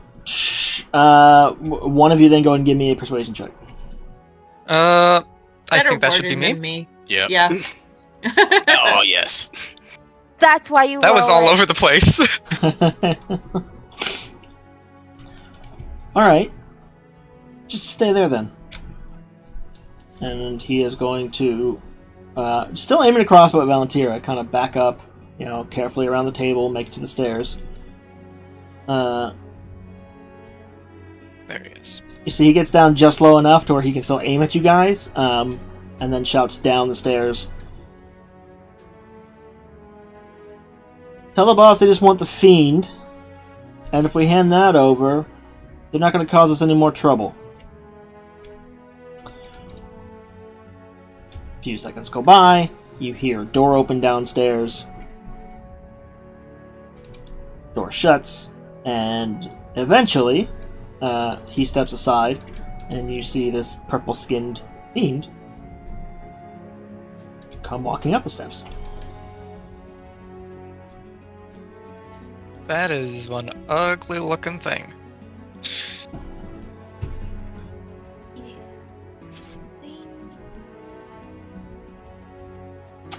I've seen Your employee things. is willing to give up his pet, or what's the word? Associate so easily.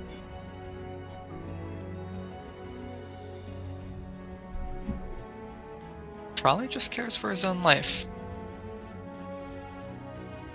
Let's just say it's the least costly option, I think. Besides, old Spike Killhair doesn't really care. What if this is a summoned, I know that it'll come back, right? Mm-hmm. Make a religion check. I mean, it's probably given, but Val doesn't care. God. Shoot. That Can was Alexander very make well an- rolled. Are Alexander make an Arcana check? Sure. Well, no,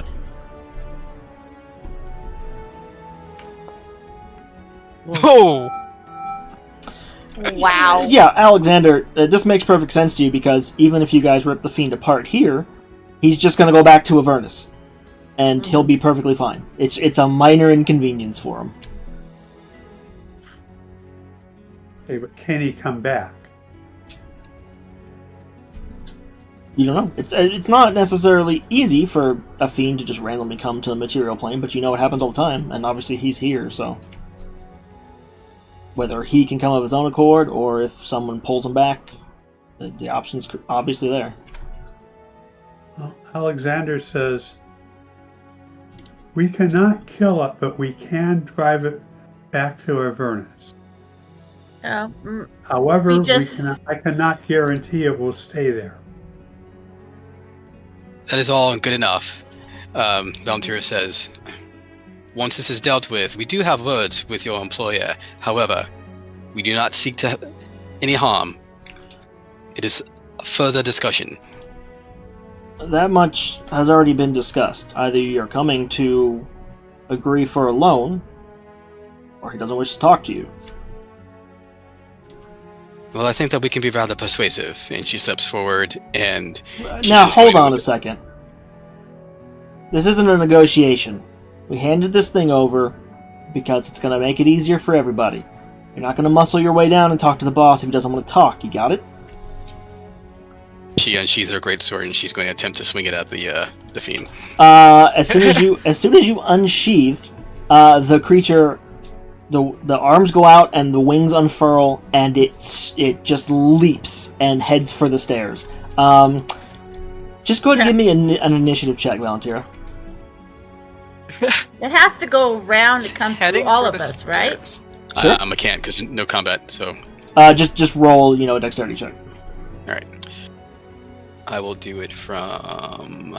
oh wow, I've got +0, so hey... I mean, Natural 20.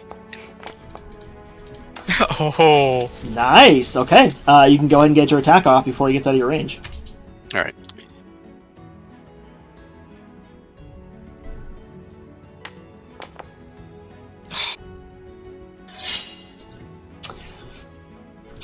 Meh. Fortunately, a 12 misses. Not expecting him to suddenly spring forward. You get the sword out and you go to swing, but you're just limited because the staircase right there, the furniture right there, it's just a tight, cramped space, and the wings buffeting over your head kind of make you duck down a little bit. But then, yeah, he leaps up, so he goes 5. 10 to get there, 15, 20, Do I hear the 25. ruckus? Yeah, you all hear this when it leaps up and takes Okay, off. I draw back my arrow. Well, you guys, hang on. It gets there, 25, 30, 35, 40. Do I get an opportunity attack? Nope, because this creature has an ability called Flyby, and he does not provoke opportunity attacks as he darts up the stairs. He will use that action to dash on the round and go another feat, and then everybody's going to roll initiative. 5, 10, 15, 20, Okay, cool. 30. Unfortunately, since you guys were not all weapons drawn, and this happened in an instant when it leaps forward out of Valentina's range, you guys all can't prepare an attack. Had it not had flyby, you could have had reaction attacks, but it's already gone.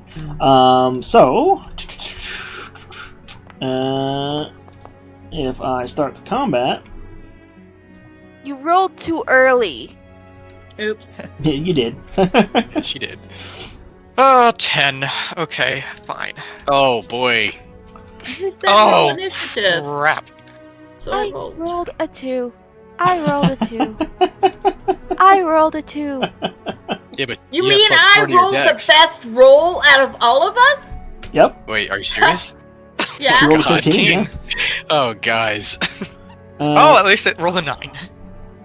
Still beats some of you, Hey. though. At least it's not a total wash, yeah. Don't ignore the extra roll for Caitlin. It's Oh, I rolled another the same 15. thing. Perfect. That makes it Pretty easy. Okay. And because I just realized it's 8:55, we're going to take our break before you guys start the mad dash to try and catch this thing. So, back in a few. We should be Alright. lucky and happy that the tabaxi has. Oh, Tabaxi Sprint. Yeah, Oh, perfect. Yep. Oh, okay. and I can dash on top of that. But can you stop him? We shall see. Yes. Does it fly? Yeah, it's flying. It's flying. Yep. Alright. So, this is going to be interesting.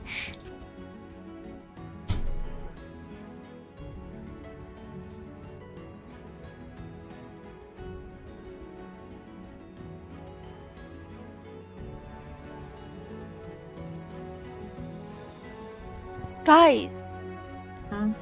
I also have. Okay, so I could use my.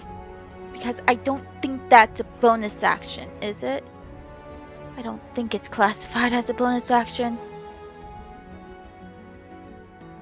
Tabaxi Sprint? Yeah, feline agility. No, it's not a Yeah, no. bonus it's not. action. So I can Hunter's market. hunt. Yeah, I can Nice. go. I could do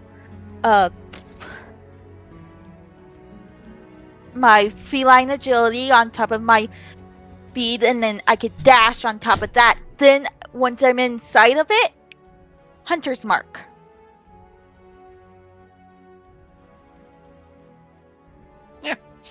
Okay. BRB.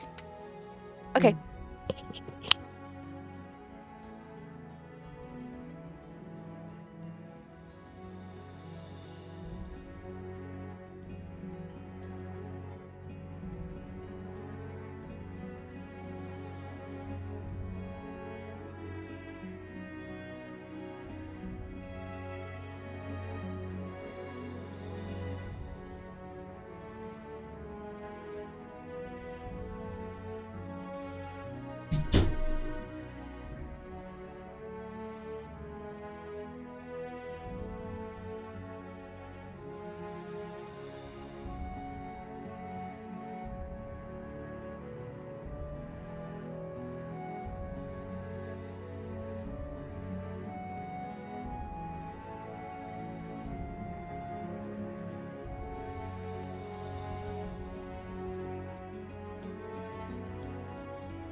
I could try a command grovel. Or command halt. It's a creature, correct? Cannot hurt. Yes, it is. Yeah. I have charm creature Oh, or you're charm you're in person actually. you're in combat, so it'll be at disadvantage. I mean, it might work, but it's Yeah. kind of like fleeing for its life, so I don't know. Also, it's charm person, not. Charm person, yeah. That's true. Yeah, It has to be it's human. not Has to be charm humanoid. monster. Yeah. And even so, like, hey, buddy, stay and get your head chopped off. It's all good. Don't you want to be my friend? Yeah. Will you protect me against the crazy woman? But Yeah, I think command halt is the best. Indeedy. and I meant if to it do fails, that. It'll give some people time to catch up to it. Alexander has command also. I did not mean to. I was trying to click on my spells and then I misclicked. Oh, wasted nat 20. Ah. Valentyr unfortunate. also has command. it wasn't a nat 20. It was Triple just threat. Oh yeah, A, it was a it was 21. Oh, yeah. 15.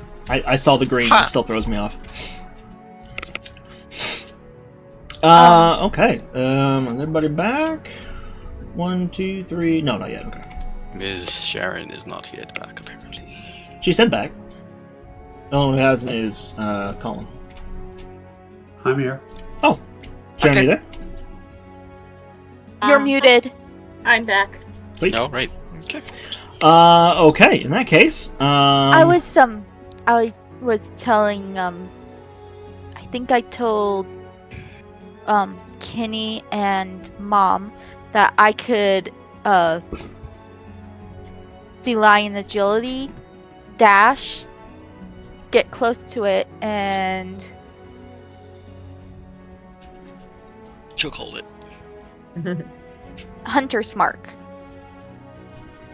Oh, copy that. Okay, so let's do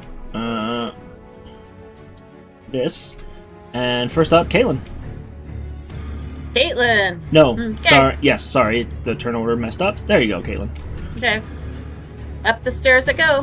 That's 5, 10, 15.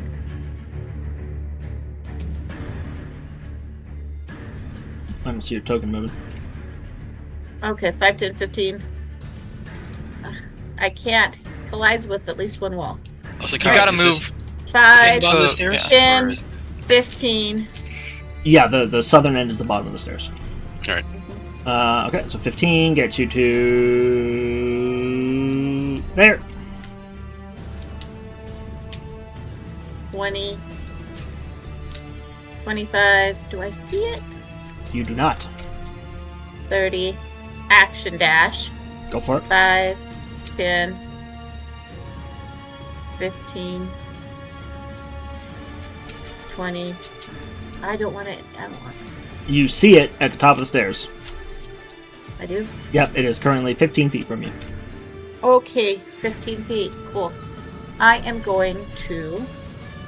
Secret plane. Guiding bolt. I need both. Guiding Okay. bolt is Action. even better. Oh I yeah, you action dash. dashed. Yep, Yeah. Right. good call. Bonus actions. Special weapon button. What's that?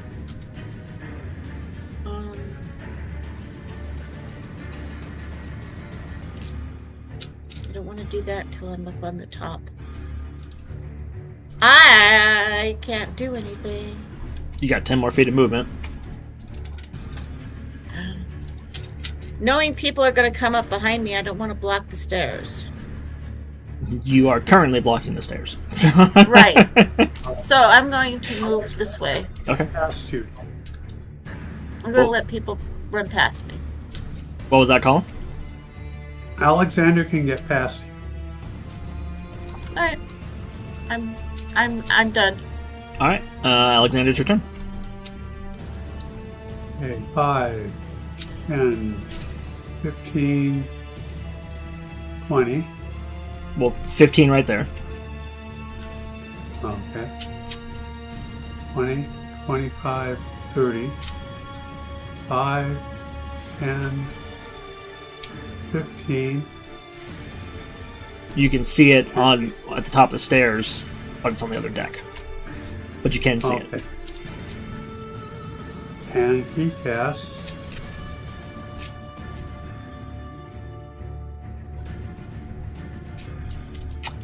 Misty Step. Okay.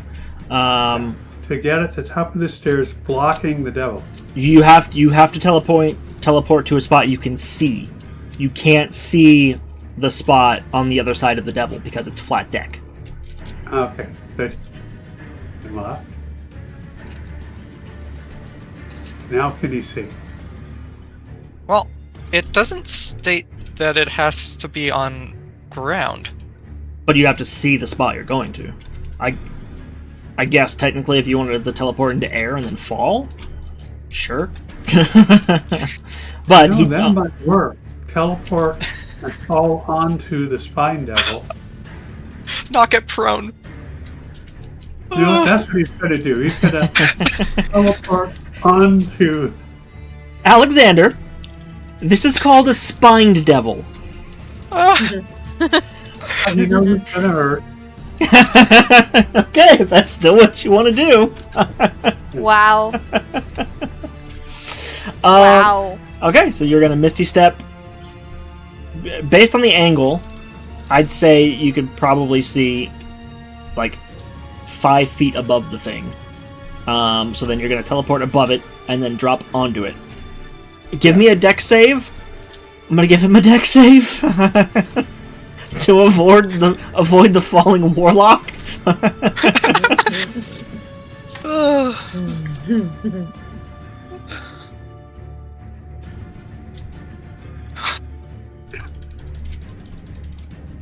He rolled.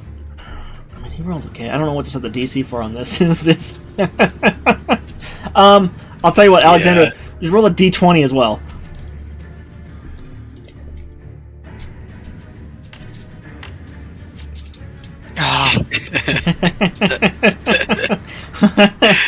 I wasn't sure where I wanted to place the DC, so your D20 was going to give me an indication. So it's on the lower end of what I was considering, obviously. So I'm going to say he survives, or he makes his dex save with a 13. See, mechanically, you also can't end in the same square as an enemy. Wow, this got super technical all of a sudden. In which case, you shunt it out to the nearest Yeah, unoccupied space. he rolls 5 feet in whatever direction. Might be prone though. I don't know. Well, they both made their dex save, so I'm gonna say Alexander. It was a good attempt, but as you land on this thing, since he's kind of in the air, you kind of fall with him for a second, and then already begin tumbling to the side. And when he lands, and he's on the deck, so he's no longer flying at the moment, but he doesn't end up prone because he made a save. You don't end up prone either. So pick a square to adjacent the creature where you want to end up. You can pick any one of the 7. There you go. And unfortunately, it is like landing on a porcupine. So it's not going to be too bad because you only fell 5 feet. Oh, but I think the spines do fire damage too. Let me. Oh, I thought that's what the dex save was for. That was just see who's going to end up prone. Like, if you purposefully land on a spine devil, you're going to take a little bit of damage, like, regardless. Yeah, we'll just do the regular tailed spine. Damn, we'll just do one of them. So that is... Oh,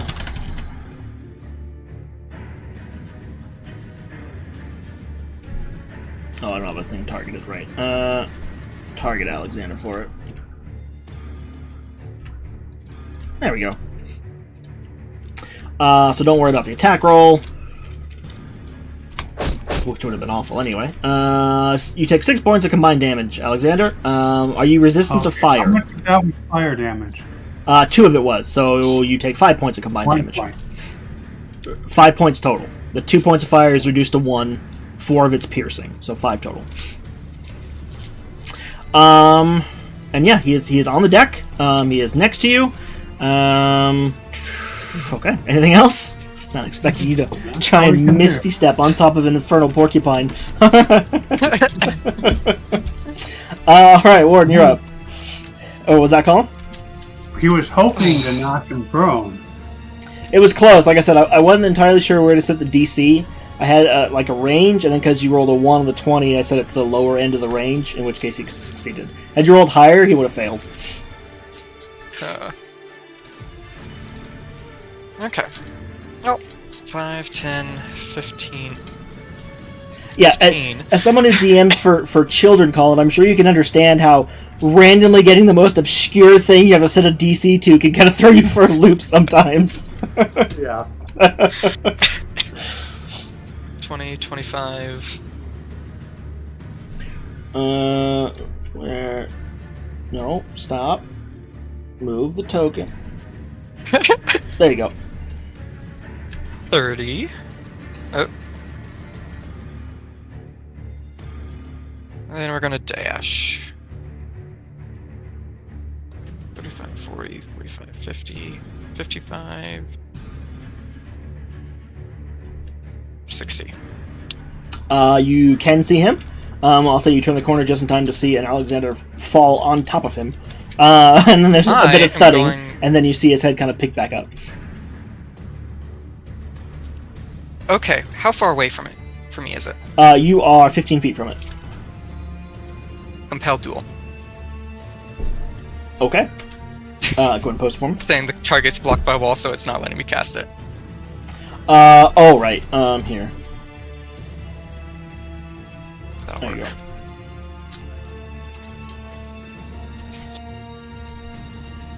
go. Okay. That's better. We are not going to consume the spell slot.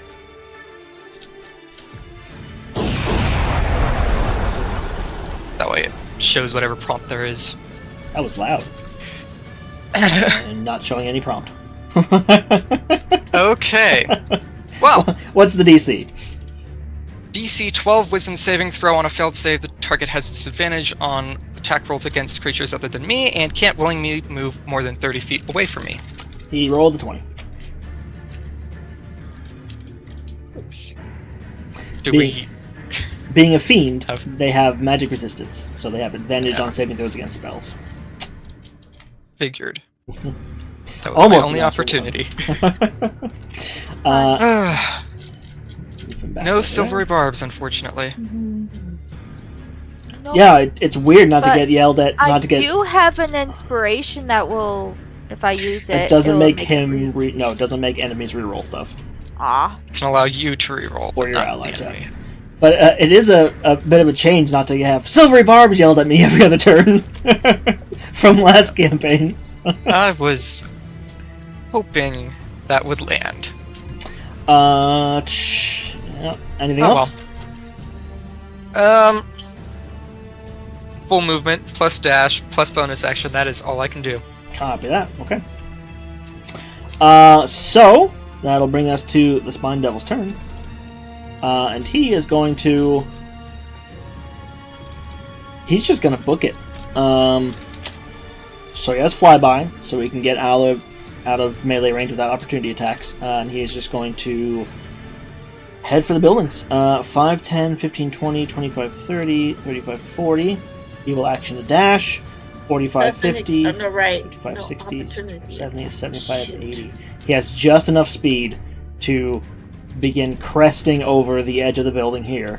On individual turns, if you make it to the upper deck, you'll have a chance to maybe spot it, but we'll see. Moon, you're up. Okay, so I am going to feline agility. Sure. And what's your base movement speed? 30. Okay. It doubles all movement speed for the turn, so it's probably best for you to dash first. It doesn't matter either way. Hmm. She uses it now. It's yeah, she's fine So because 5. it doubles your speed until the end of the turn. So it's, yeah, you want to use it before you dash. Yeah. Huh? 5. Because if she were to move 30 feet and then dash, and then you feel on agility, technically she's already out of movement. So you want to use it first because then it doubles all your movement for subsequent turns. 15. Okay, so it's 15 Can to you get you pull me up? there. Yep. Right there.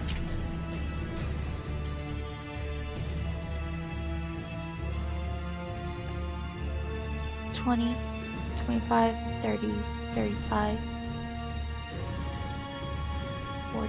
This is where we miss Winterclaw. 5. Breaking the sound barrier. Yeah. Can you guys not, please? Thank you.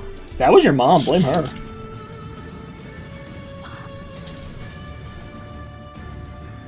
So, 20, 25, 30. That is another setting that resets itself, by the way, no matter how many times I turn it off. 55, 60. I'm going to action dash. Yeah, because 60 got you. 60 should have gotten you right here, right? Yeah. One back from where you are. No. Did you count the extra movement for having to move through Warden? No, I didn't. Okay, yeah, so one back. But that's okay, because then you're going to action a dash, so it's Yeah. 5 more feet gets you up to here. There you go, and you got 55 more feet of movement to go.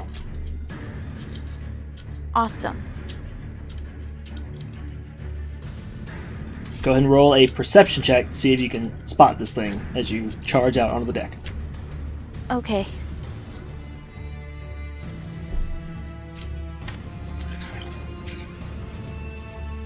Damn it.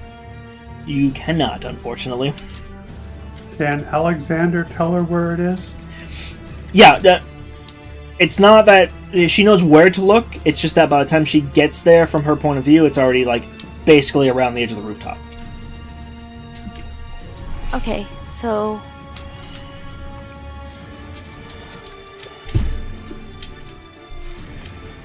I really wish I had Misty Step.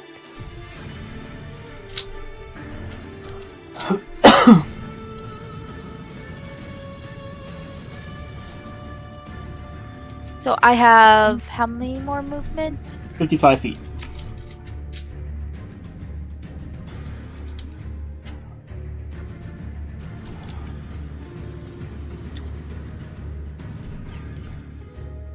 I just jumped this.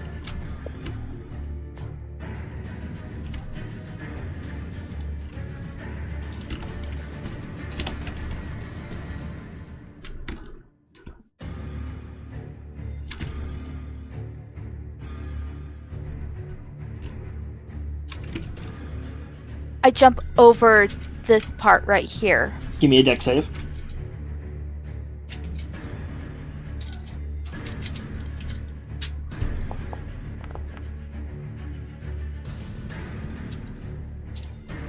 That's enough. You land, no problem.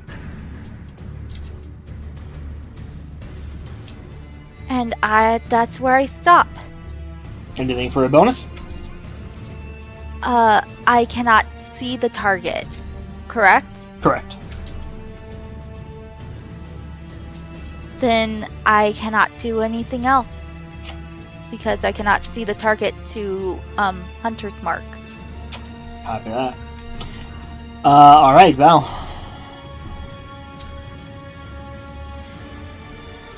All right. She stares at the guys and says, "Tell your employer not to leave. Once this business is done, we shall return." Didn't she 5, 10. just yell about that? When I Yeah. get to here, can I hop over to this point? No, because there's actual walls. If there weren't walls, then yeah. 5, 10, 15, like diagonal. If I can get a diagonal. And then 20, 25. She's just dashing up. Yep, there you go. 30. 50. And then 55, 60. That's it.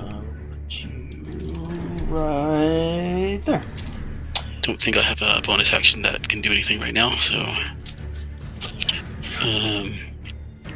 Geez, I wish Celestial Revelation gave you like 60 feet of movement.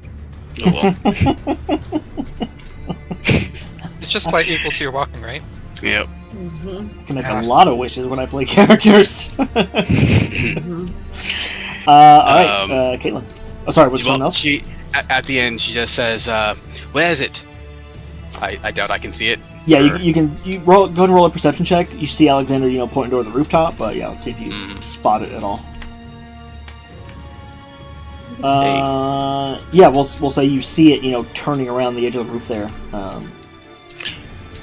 Okay. All right, Caitlin. All right. 5, 10.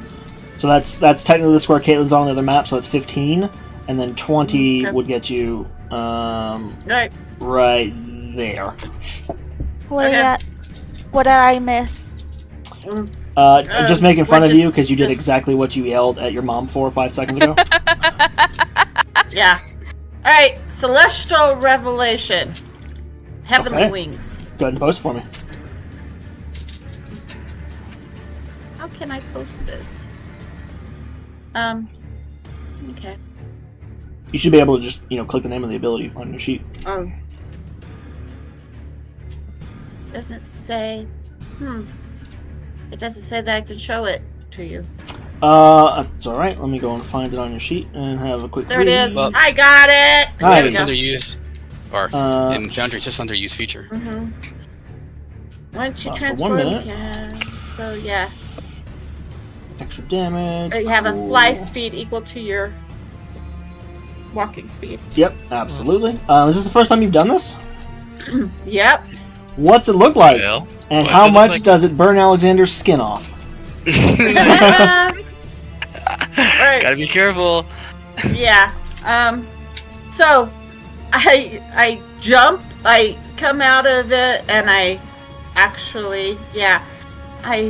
jump into the air, and as I jump into the air, golden wings with fire, radiant fire, like I would with my sacred flame, What color is the fire? Gold? Radiant, golden. Golden, radiant. Shoot out of my wings. So I'm sort of like I got a Nubius. A what? A nimbus? Nimbus, that's it. That's Thank it. you. Around me. It's not certain what word you were going for there. Of radiant light. Okay. Copy that, okay. And so it was So- 20 feet to get to where you are. So you've got 10 more feet of movement and an action. Oh, sorry, that was your action. And You got- dash. Well, that... Oh. Oh, it says Oh. action at the top of Celestial Revelation, but then it says as a bonus action to transform. Yeah, it's bonus action to transform. Right, but at the top of the text it says action. Oh. Stuart, can you check yours and see which one it is? I'm guessing it's a bonus action because it's in the text. I just No, wanna make sure. you transform as a bonus action. Mm-hmm. It says no the transfession lasts for 1 minute until you end it. No action. No action required, yeah. Yeah, I to assumed end the it. one in the text was correct. I just wanted to double check, since it is up there at the top. Okay, so then, yeah, you got 10 feet of movement and an action. Alright. I am going to hold on. Where's my dashy dash? There. I want to dash 30 feet up into the air. So 10 feet plus another 30. Oh, so you're just That's going right up. straight up? And I'm looking around for that little devil. Go ahead and make a perception check. Eyes in the You get sky. advantage I because see. Alexander's pointing. Yeah. Alright. Do I get advantage? That's the You reason you guys are making this check at all. I assume Alexander was pointing. But You being sure you don't want to move forward a little bit, though? I could be going a diagonal, I guess, so that would put me 30 feet up in the air. You should try to go forward as much as you can, if you can. Do you want to? Just in case you Yeah. get into range of, doing something maybe. Okay, so So where do you want to if end I'm up? going at an angle, I want to be. I'm trying. How tall are the buildings? It varies, but usually between 15 and 20 feet. All right, I'm going to go at a diagonal so that I can see over the top of the buildings. So, yeah, So where do you that want to would end up? be what 20 feet 15. forward and 20 feet up. Sure, you can do that. So that'd be 5, 10, 20, 15, 20, and then 20 and 20 feet up. feet up in the air. Okay. And then with a 17 perception check, yeah, you can see the thing. Right And over I there. point as well, and I say, Fiend, we are coming for you. Flying will not help you. You say that, but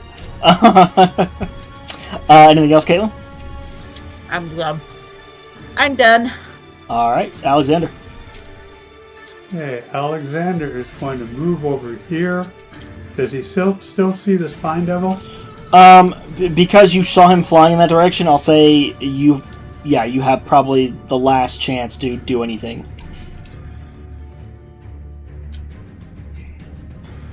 Remember, I have 360 feet of vision. I have devil sight. Of dark vision, right? But it's 300, right? Not 360. Is it? I thought it was just 300. It's 300. It overwrites any racial. Oh. Yeah, they don't stack. It doesn't add to it, it overwrites it. No, it says 360 feet. Your token says 300. Your vision angle says 360. Command. Prone. Command approach. Get it Approach? closer. That's the better option. Yeah, make it come to It me. has to use its entire movement to approach. Or halt. No. I want him to get Approach will closer get it to us. closer to us. It's the better option. It says on its round thingy that it's prone. Oh yeah, it does, huh? I don't know why. Because I haven't seen the Or thing. like, Yeah, it's got. Oh, it didn't roll a saving throw. It just applied prone to him. And I don't even see the spell in the chat. Okay, so what's your saving throw, Alexander? And what's this? Neither die. I was like, did something happen? DC 14, wisdom. Wisdom DC 14. Okay. And it is a fiend, so it has advantage. 15 makes it saving throw by 1. Ooh, magic resistance is a bitch. Okay, so it's not prone. No. There you go. So unfortunately, you shout the command, and in your head, Alexander, you hear a single word in Infernal, and it just says "pathetic," but in Infernal, and using its telepathy in your head because it can do that. Anything else? That's it. All right, Warden.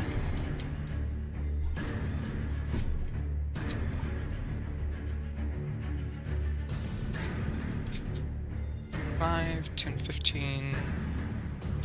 So that's the square that Valentir was on. So that's technically be 20 right there, and then 25 to get you to right there.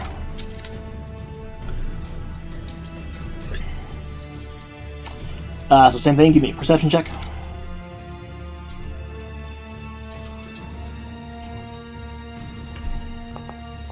Oh! Yeah, you still see it. Ah! Ah! Yep, I think Moon's the only one who's gonna be able to catch this thing. And I can't. I was gonna say she won't be able to. Yeah, because she can't fly. Oh boy. And she can't feel on agility again, so. Yeah, unless I stop and wait for a turn. Stop movement altogether. You've got a long ass bow, so you can at least shoot it. Yeah. Yeah. I didn't know she had the long ass bow. This just changes things. The half ass bow? The short ass I'm in bow. the same boat. The whole ass bow. No, Moon's not on a boat at all. They used to make bows out of ash. So yeah, she could have a long ash bow. Long ass bow. Dead that's Actually, joke. weren't longbows you? Not all of them. You know the longbow that Odysseus would have used? That one that technically looks like a backward C? Technically not a longbow. Technically it's a recurve. Yes, technically recurve, but it was also still classified as a longbow. But for horseback riding. It's classified as a troll because no one else could use it. He's like, bitches. I'm going to shoot at the darn thing with my crossbow. Since that's all I can do. Copy that. What kind of crossbow is it? It's a heavy crossbow. Why was and it that's an at 8. disadvantage? Because the range. It wasn't, Oh, wasn't? The heavy crossbow is 70 greater than 75? or was. It's 100. Okay. I don't know why I rolled a disadvantage. It may have thought it was supposed to be for some reason, just thinking maybe didn't realize it was a heavy crossbow. Something like that, I'm sure. No. Okay. I mean, the system in the 100, back end, 400. it's... Right. I mean, the system probably just thought it was a regular crossbow, and it took those ranges. I'm saying it's probably not coded properly for just a heavy crossbow. Yeah. Unfortunately, yeah, the 8s, it's a hard shot to make. He's going down the other side of a sloped roof. You're on a ship. You're shooting up and trying to just arc it over just enough, and unfortunately, it just winds up hitting the tiles on this side, and does not find its target. All right, and I believe that'll do it for Warden's turn. Switching now to the Devil. He is going to abandon trying to hide on the roof, since some of you are flying, or one of you anyway is flying, and he is just going to book it straight to the east, 80 feet. Okay. So he would then be, if this is the edge of the map, he's an additional 75 feet past that, just flying straight over roofs. The only one who has a hope at this point is going to be Caitlin. So, for the sake of just expediency on this, like I said, since it's just Caitlin that's going to be able to go after him, unless anyone else wants to activate any flying abilities. Won't matter. We can't catch him. Yeah, okay. So then... I still can take a pot shot at it if Uh, I get up to the roof. with your which I 30-foot can. movement speed, he would be... How far is that roof? That would be... Yeah, he'd be in range for a regular longbow shot. Sure, so you can get one shot off on him. Or Okay. one round of attacks off on him. That's a good point. So didn't you take sharpshooter? Yes, I did. Oh, So you have the full 600 of the longbow. yeah. So I'm just going to go ahead and... I cannot cast Yeah, I Hunter's believe he's out of mark, range yeah, Hunter's mark, because yeah. it's... Only 90 feet. 90 feet, yeah. Only 90 feet. But Yeah, I he's still just out have of range my for dreaded strike. So I'm going to go ahead and fire that. Ooh. that. Nice! I'm going to do That's nice. a Hell of Thorns. What's the hell? That has a range on it too. Does it? Fuck. One moment. How do I cancel that then?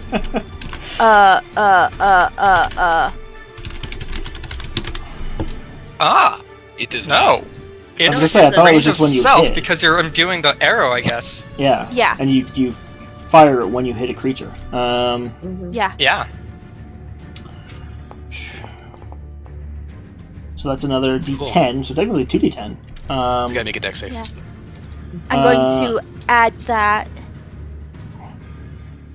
Yeah, what's your DC 12, okay. Which he does make with a 15. So does he take Okay. half? Yeah, half damage, okay. So that would be a. Already did that. And then my dreaded strike. Well, go ahead. First off, roll another D10 for me. For the spell. Because it was just crit.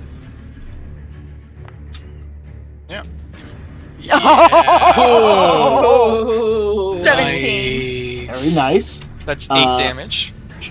And then it's 2d4. Why'd you say it's 8 damage? That's what 17 halved is. Oh! You're saying because it's resistant? You said it succeeded, so. Oh, I see what you're saying. And then- Right, yeah, sorry. Yeah. And then it's 2d4 for my dreaded strike. Go for it.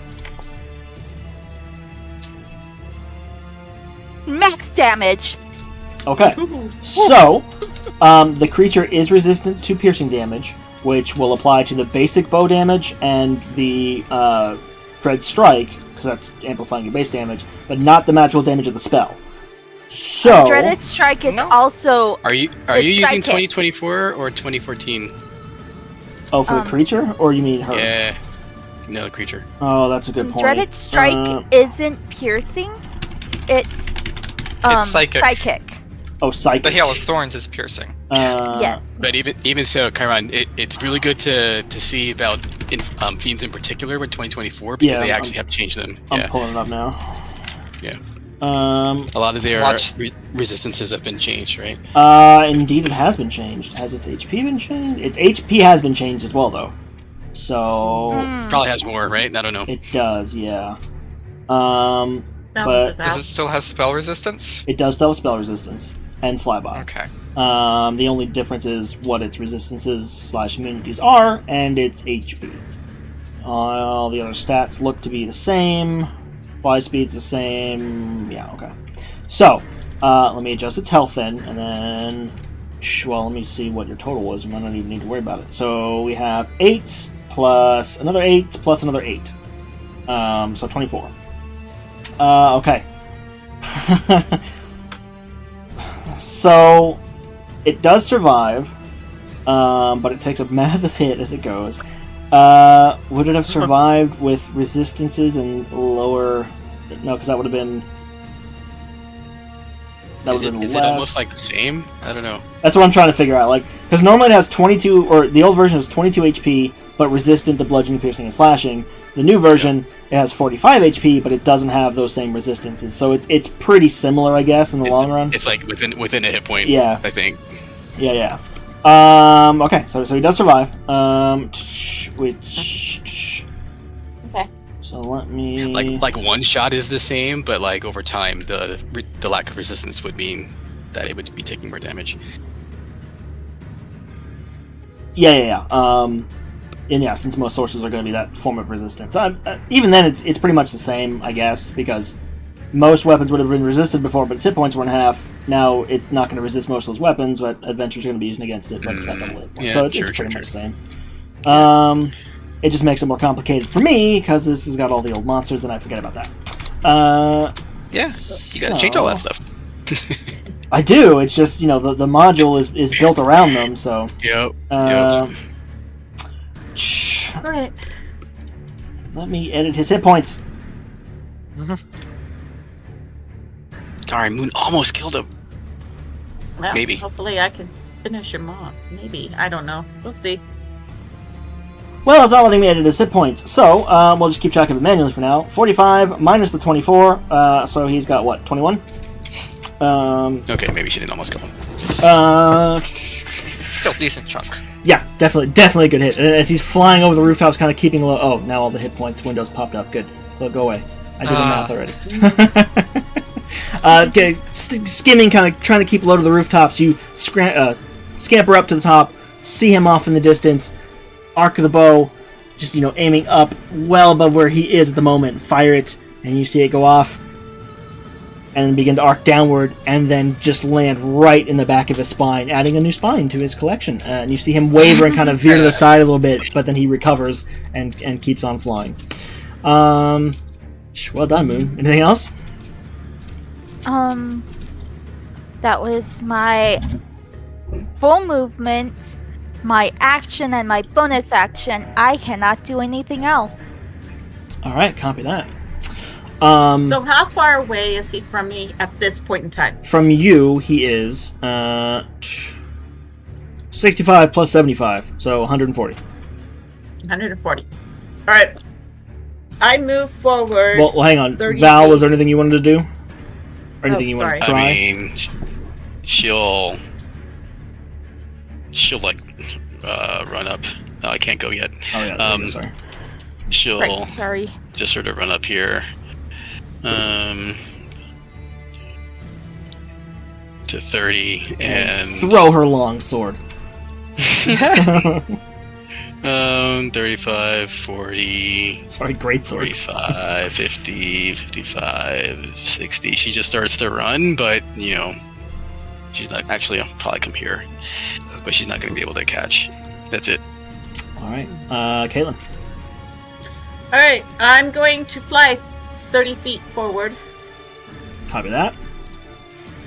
And I'm going to use my guiding bolt. Which is what, 120 feet? Yeah. Ooh! Ooh! Uh, 15 radiant. Nice. And the next attack has advantage. Yep. This should help you out, Moon. Very nice. Yeah. And my next attack has advantage? Sweet. Yeah. Oh! Please give it. There we go. Okay, so he had 21, now he's down to 6 hit points as the bolt goes streaking through the night, parting the fog, and again just slams into this thing pretty much over the back of his neck. And he again dips down a little bit, but and you see his wings aren't quite as steady, even at this distance you can tell. And he's trying, but he's looking hurt. I think we just leave the advantage for Moon.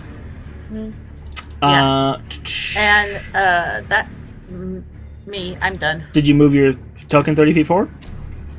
5, 10, 15, 20, 25, 30. I'm flying at the... Yeah. Yeah, and then you'd be 110 feet from me, so just in range for guiding bolt. Okay, cool. Alexander. Yeah, he's just gonna head down here That's about all he can do. Copy that. Warden? Yeah. I'm just gonna head straight off. No, not worth it. Oh, Hey, yeah. Got off of Warden. There you go. 5, 10, 15, Weird. 20, 25, 30. Warden goes back down and orders some WD-40.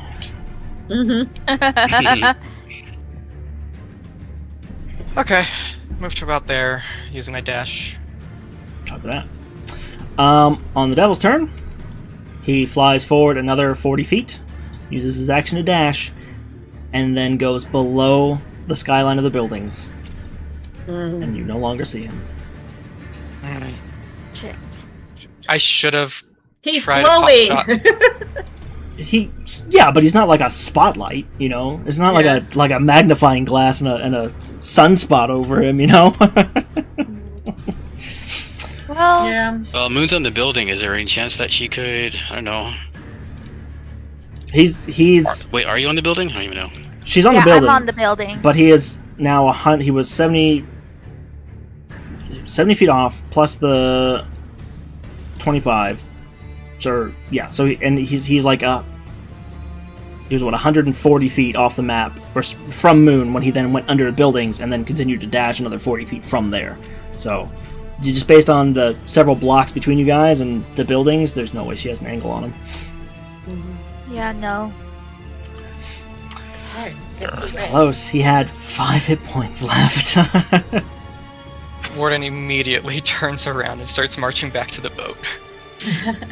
Okay. I'm going to fly down to the boat and start. I am trying to get downstairs before my minute is up. Oh, yeah, Val's gonna start running back towards it.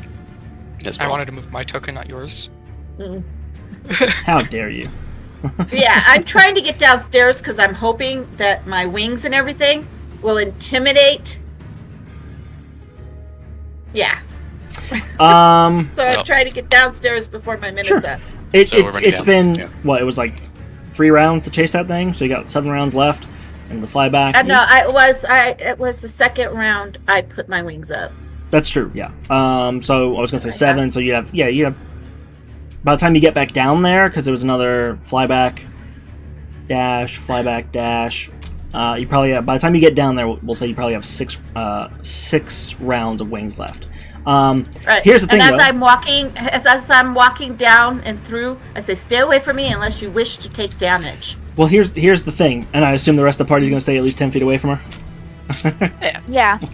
As Yeah. you make it down to the first level, and the bar room's empty. Oh, The what? The first level of the boat is empty. There's no one there. Oh, You are also scorching all the wood. no, I'm not. It's radiant damage. Sure. It's not fire damage. Sure. It's radiant fire. It's radiant, which means light, which means heat. It's not setting the boat on fire, but it's scorching the wood. Okay. It's not enough to do damage. I just wanted to give you a cool effect of you walking through and leaving a char trail Oh. behind you. Okay. All right. Okay. Cool. Oh, now All right. it's okay. Yeah, exactly. Yeah, I just don't want to intentionally. I'm trying to say I am not going to intentionally set this boat on fire. Yeah, no, I think the ability says creatures anyway. So, yeah, this was me trying to hype you up, and you're like, no, I don't want to do that. Shut up. Yeah, creatures other than you and your allies. So, Right. rule of cool here. Come on, Sharon. It is cool. It is. But yeah, Nobody up here, huh? the first level is empty. Do you go down to the next level? Yep. Okay, so you get to here. um, Put you there, and then let me go ahead and again, assuming everyone wants to stay 10 feet back from Caitlin, otherwise get scorched. What's the Yep. order? actually, it's not an AoE damage. What is it? Celestial Revelation. No, but if At you the end, end your It's turn, extra. Yeah. Each creature within 10 feet of me takes right? radiant When you end your damage turn at the next end of time, my right? turn. Right, Yeah. exactly. At the end of my I'm turn. not seeing that. For the duration, you said looking bright at- light and a 10-foot radius and dim light for an additional 10 feet, and at the end of each of your turns, each creature within 10 feet of you takes radiant damage equal to your proficiency bonus. Oh, each creature, right. So you don't even get to choose on that part. It will hurt your allies No. too. That's right. Yeah, It's it will. it's the fear Oh, that that's they no, can that's choose. that's inner radiance is what you're looking at. Heavenly wings is different. Oh! No. So Oh, No, Celestial no. Revelation by itself. Yeah, you get Um, both. You get Once on each of your turns before the transformation ends, you deal X amount of damage, 2 in this case for me and her, necrotic or radiant for heavenly wings and inner radiance. Necrotic for necrotic shout or radiant for heavenly wings or inner radiance to one target when you deal damage to it with an attack or spell. That's it. So it's only the inner radiance itself that will do the bright light and deal damage to a creature within 10 feet, not the heavenly wings. I thought you got Yeah. wings and the inner radiance. Or no, you pick Yeah. between No. all three? no. Wings, Oh, okay, inner radiance, okay. and necrotic shroud are 3 different options. That you Right. choose, yeah. Gotcha. You Yeah, my choose bad. Sorry. Each time you transfer, you choose choose the option each Yeah, time. I thought you got to pick between a pair of wings and also got the inner radiance. So yeah, my bad. No. Okay. So never mind. You're I not just- scorching the boat like a badass. No, but I do have radiant wings. Yes. Mhm. And so people can now Alright. end their turn within 10 feet of you, so they don't got to worry about that. So what's the marching order behind Caitlin? I'm immediately behind. I mean, I was running there, so as close as I can be. Put you And right I behind would Warden. be taking up the rear, Sure. To the furthest. because I'm the furthest. Okay, I'll be after them, after the first. So, Get out of the way. Valentina is going to be on that step of the stairs right there. Well, Okay. don't move yet, Caitlin, because you get to the stairs. Okay. Yeah. I was just trying to make room for everybody. Yeah, well, you Right. can't at the moment. okay. Well, you'll see why in a second. I'm just getting everyone in place. And then, because Moon was far away, we'll say, Moon winds up maybe like right there, coming in after the rest of you. So yeah, the stairs right there in front of you, Alexander. That Valentina is on that square, just FYI. And I didn't move one of these guys I was supposed to move. This guy's over here. So, yeah, you march back into the ship, get down to the base of the stairs, wings out. They can all see, the well, you're not technically shedding dim or bright light. But by the time you get there, they see your wings, and you kind of see them brace a little bit, but there are currently 2 crossbows aimed at you, or sorry, I think 3. Yeah, 3 heavy crossbows aimed at you. The Duragar there. Oh, good. Well, let me open a sheet. Can't close sheets either. Need to refresh? I might. Other stuff's working. It's just not opening. Yeah, I'm gonna refresh. Come on, we got 10 minutes left. There it goes. Finally. He's got a javelin in one hand, which he's ready to hurl, and he's got a war pick in the other hand. If you had to guess, based on the shifting you hear on the other side of the stairs, the other guys are probably ready with weapons up as well. All right. I say peace. I do not mean you any harm. As I turn the corner to walk. He's not going to let you. If you take that step forward, he is going to go and give me an athletics check, because he's going to step forward to try and stop you. But if you beat his athletics, you can kind of push him back and then move into that square.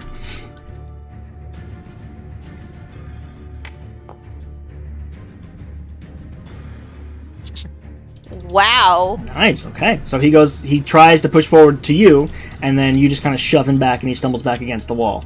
And then you hear from the far side of the room, the guy who was talking before, "That's enough. We're done here. Leave, or this is going to get nasty."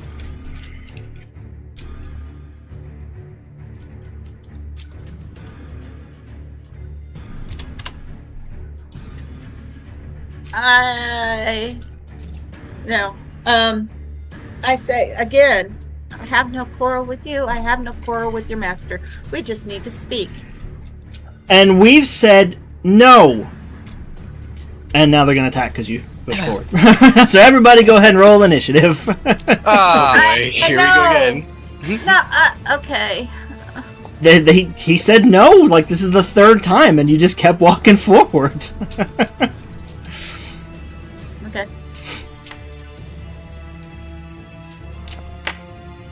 Oh, come on! Freaking dice in a row I had with 15 or a 12, and someone knocked my dice, and that was a dang 2!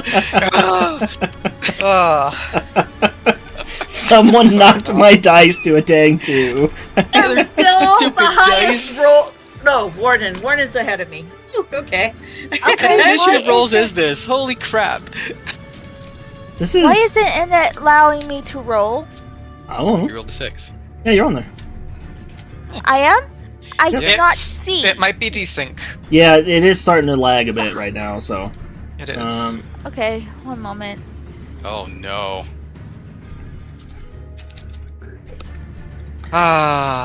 Yeah, you get the sense now that the guys who were on the upper level came down to the lower level. Okay, is that all my guys on here? Got him. Yep. Alexander also rolled a 2. Yep. Okay, we need to do like some practice or some warm-ups or whatever. Like, I was wow. thinking of taking alert, but then I went sentinel. So I wanted to take alert, but I decided to go. Well, I am going to take alert if I survive this. It's just a tonight thing. It's that's all. I mean, when you guys show up, make a fuss, give them time to like think what's going on, and then like kind of reorient, and then you come in like, okay, here's the thing you want, take this and leave, and then you leave, and then come back or leave and give them more time to reorient and make it clear that you're kind of not going away. If we just attacked when Val wanted to in the first place. Yeah. Okay, so first up, it's going to be the Durgar, and we're probably going to get one round of combat in for tonight, just FYI. Sure. But the Durgar is going to go ahead and... Does he want to throw that? Does he want to instead do Durgar stuff?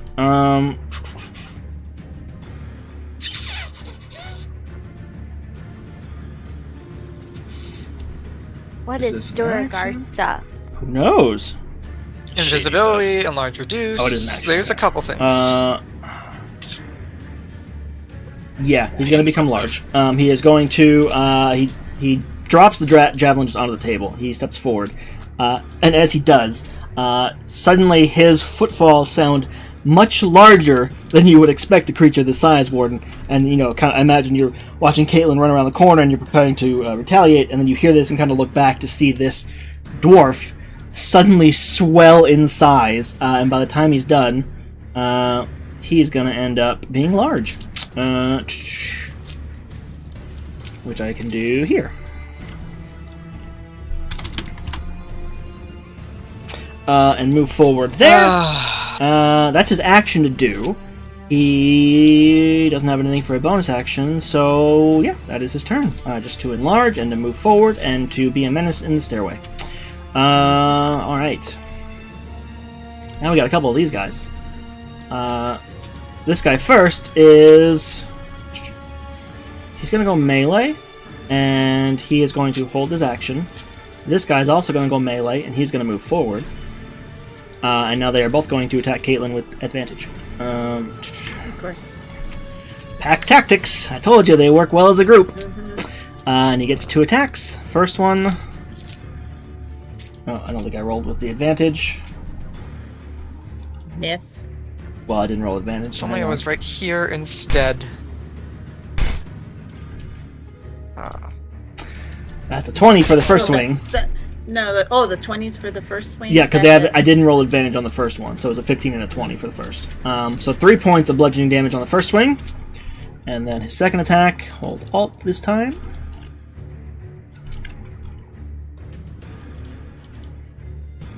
Yeah, they're taking forever to show up. Oh, I can see it on the camera 20. count, but not my account. Okay. Yeah, so that's a 20 for 7 more points of damage, Caitlin. And then the other guy is going to make his 2 attacks. Does a 16 hit? 16 misses, okay. And then the second attack.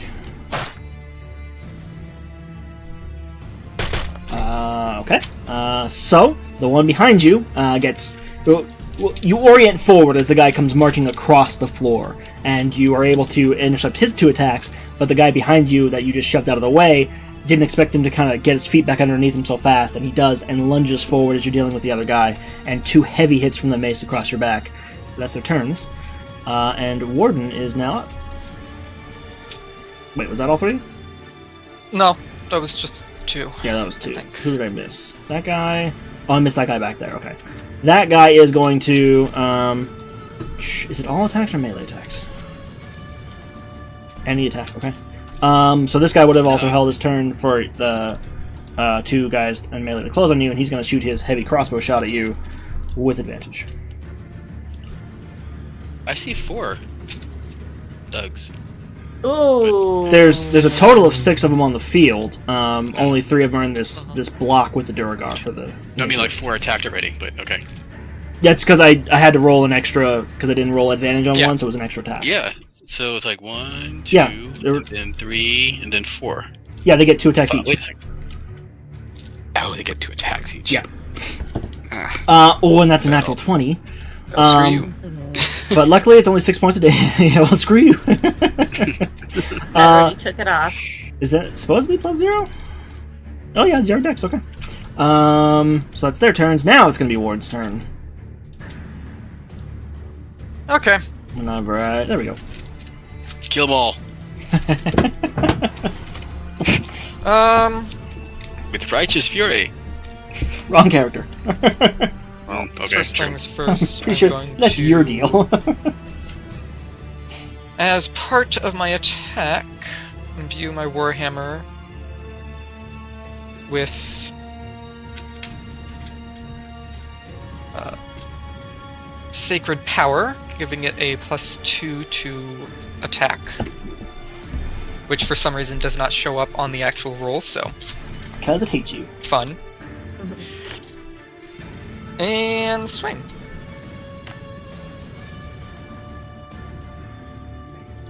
That'll hit. Yep. 12 points of radiant damage. Ooh, wow. Is that max? Yeah. How bad is he looking? Trying to take Who'd you attack? hit points off. The guy who's left. There we go. Guess you should. He takes it like a champ. I mean, it's a big hit. You can see it, sear through his clothing and damage him and bite through the leather as well. But he's still on his feet. He's Let's still make looking it a little worse for him then. Defines light. Another 3 on top of that. There we go. Roll better. He that just rolled sucks. max, and you guys are like, oh yeah, good max, and then roll better. No excuses. Okay. That's Well, not. now I have a that's glowing only- Warhammer, and They get. That's 6. No, No, it, it's just it, 3. it did the thing where it double rolled again. It's It's not supposed to. duplicating. Yeah. Well, it says the target takes 2. Yeah, he rolled a 2 and a 1. It just rolled it a 2 and a 1 twice and displayed it twice yeah. Mhm. because it does that sometimes. I don't know why. Because it's kooky. Apparently. Okay. So Uh, you're Okay. spooky. That's action bonus. Okay. Actually, I'm going to incur an opportunity attack if I can and move right there. Sure. Yeah, Durgar will definitely take it. Go ahead and slide back for me so I can hit you. Or try to, anyway. So he's going to swing the War Pick. For being enlarged, he gets... doubles its damage on strength-based weaponry, strength check saving throws with advantage. Okay, so not on the attack itself, just the damage. Which I think it should be set up for. So... Oh, didn't have you targeted. There we go, bud. Expertly Anyways, knocked aside by my shield. Absolutely, there you go. Okay, so then that'll bring us to this guy over here. Who is gonna shoot a crossbow shot at Caitlin.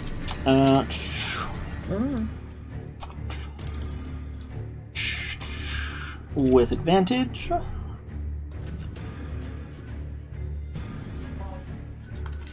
$19 to hit. 6 points, Caitlin. And now it is your turn. Alright. Twilight Sanctuary. Okay. And healing word. That's going to give everybody 9 at the end of my turn. At the end of their turn. Nice. Nice. And then, actually, no. As my bonus, I'm going to cast Shield of GTFO. Faith. Okay, that works too. And That is fair. I'm going to up my AC to 20. All right. Give yourself your 9 temp hit points. Well, I assume that's it for your turn then. Mm-hmm. All right. So the light in the ship dimming a bit, and these little dust motes almost beginning to drift around and emanate from Kalen. And then that'll bring us to our night guy back here, who is going to leap over the table and rush forward. And again, unfortunately, his target's Caitlin because she's there. Had Warden still been there, he would have attacked Warden. But so as he leaps over the table, he draws. His problem. He he has his longsword and his short sword out, so he's going to make an attack with each. Longsword first. Total of 22. Ugh, there goes my And that's temp. my reaction. For I'm what? going to sentinel attack him. Oh, go for it. 16. 16. Actually, 18. Oh, you plus 2, right. Which is good, because a 16 would have missed. By 1. So, yeah. Oh. Roll some damage. He's got an AC of 17, that guy. 2 plus 4. Yep.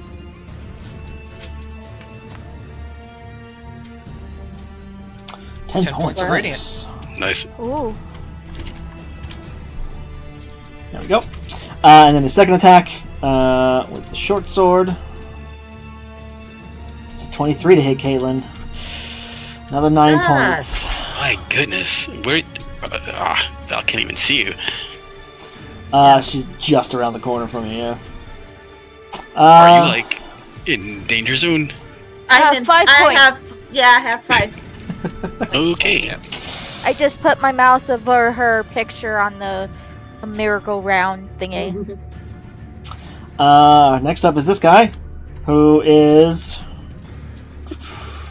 He's going to attack Warden. Go for it. I haven't hit anybody yet. Everybody's hitting me. Did not roll with advantage. Hang on. Total of 20. 20 which misses. Misses, yeah. And then his second attack.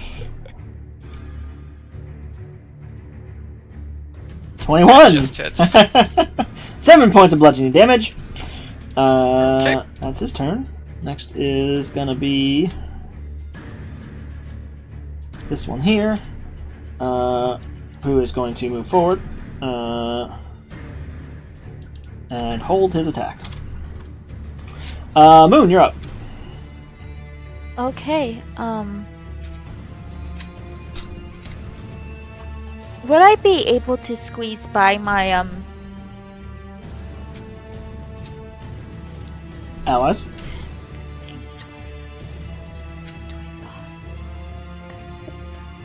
No, I would have to Action. yes, that word, dash. I'm gonna have to do that anyways. Yeah, without using dash, you won't have the movement to get past them. If you dash, you can. It'd be 5, 10, 15, 20, 25, 30, 35, 40 to get on the other side of Valentira. Yeah, I'll go ahead and do that. So right there. That's just, as soon as you're on the other side of her. So you got movement left if you want to move forward. That would put people on either side of me. Nah, I'm good. We don't do that. They have pack tactics, but we don't do advantage with people on either side. We don't do flanking, right? Yeah, we don't do the flanking. Oh. Then I'm going to go ahead. Okay. That's going to trigger his held action. This guy here, as you come running down the stairs, is going to try and clothesline you with the mace. Having known there were, 5 of you, he was waiting for the next person to come down the stairs. So, mace attack. first one is 21 to hit Moon. Hits. For 6 points of damage. Followed by... Why does he have that advantage? Because it doesn't have to be another thug in range, it has to be an ally in range. And Moon has allies on either side of her. That's a 20 to hit for another 5 points of damage. Okay, so how many points of Total of damage was 11. that? 11 11. points. And then Alexander, you're up. Oh, don't forget your Oh, yes. 9 Yep. tip. Same for That way you, can Warden. Get it. Okay.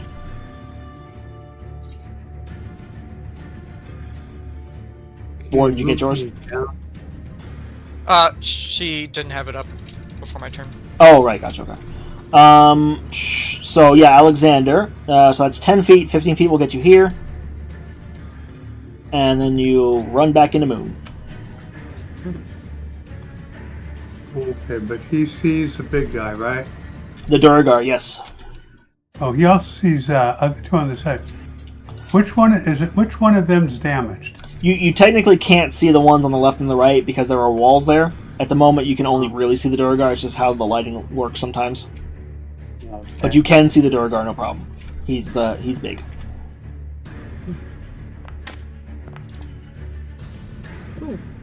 And why does that roll advantage? It's a good question. I don't know. It's because this token is within 5 feet of Alexander. Why would that? Oh, did it roll? It rolled disadvantage. Gotcha. Right. Sorry. Yeah. Yeah. It's because there's an enemy. So technically you wouldn't have disadvantage because you can't even see them. But it would be the first roll, and unfortunately, the 15 misses by 1. So we'll say you run down after Moon, and you're aiming over her head right as she gets smacked by the mace and kind of stumbles back onto the first couple steps right into your line of fire, and you have to grab your firing hand with your other and just wrench it forward, and the spell hits the ceiling of the room instead. Okay, thank you. What was that? Can he move down to here? Unfortunately, you cannot, because those two enemies there, you can't move through their squares, and they're adjacent to one another diagonally. I don't think you have the speed for it left anyway, even if they weren't there, because you have to move through Moon's space.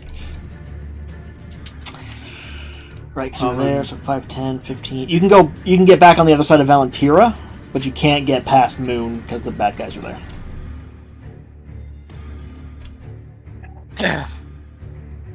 Should I move back to leave room for Valentera?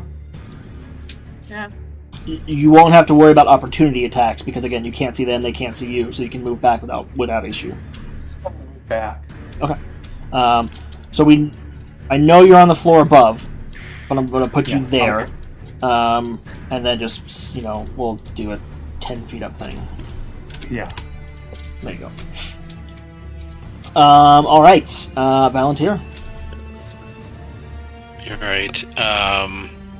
Steps forward. 5. Oh, there's a guy like right freaking there. Yep. God. You couldn't move diagonally there anyway, because the walls, unfortunately. I was gonna try and move through Moon Square and then forward, but I can't do that. So, Almost like they were waiting for you guys at the bottleneck. yeah, Moon needs to get out of the way, I think. Well, I can step into her square and attack and then move back. That would incur 3 AOs, though, right? Just no. 1, Or would it just include do 1? I don't even know. maybe 2. Maybe- The Duer Guard's done his. The Duer Guard has done his attack of opportunity. True. Yeah, so that's So it would be I don't 2, know. but because the walls are there, I'd say I'd give you... I'll just give them disadvantage as you step back, because the walls are in the way. But because it's such a crowded space and you're in an ally square, you will also have disadvantage on your attack. Just because it's a cluster right there. see. That sucks. So, Sorry. You don't have any range attacks? I do, but Just not as not good. let's let's see how much damage does this one do. That might be better than Sacred Flame. All right. Well, that kind of sucks. So,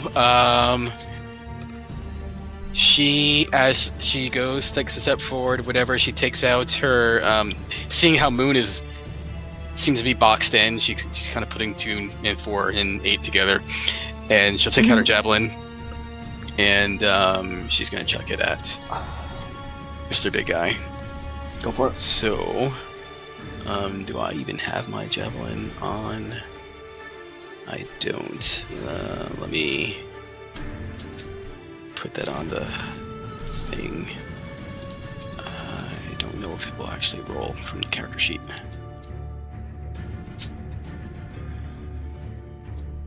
First of all, let's see if it will.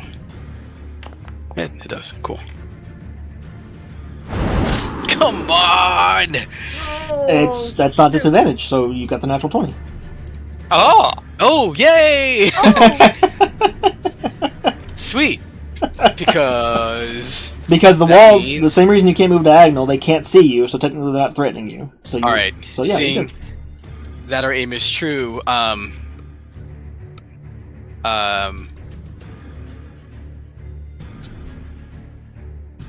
Yes.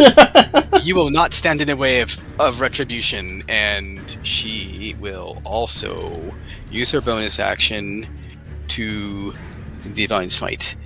So it's a And that is going to 2d6 be- plus whatever your dex is, plus your smite. This, it's going to Which be is that, I plus 0. guess. So 2d6 plus divine smite. So I don't know what happened there. Same thing, you just roll it twice. 2d6. Yeah. So that was the 2d6. But Divine Smite is normally 2d6, so I need to roll an additional 2d6, right? 2d8. 2d8, right. So yeah, Actually, it's 2d8. Yeah. 48, yeah. So you need 4 more d8. Because the 2d6, javelin's 1d6, 2d6 for the crit. Smite's normally What? 2d8, but with the crit, 48. But the 2d6 rolled a rolled when I 2d6. pressed Divine Smite. Yeah. Yeah, I It's know. Weird. I know. I'm trying to understand what's going on, but okay. Roll for proper dice? No, that's why we're going to count that as the. It's almost. As the javelin. yeah, as the actual javelin damage. 'cause Okay. That's what he needed anyway.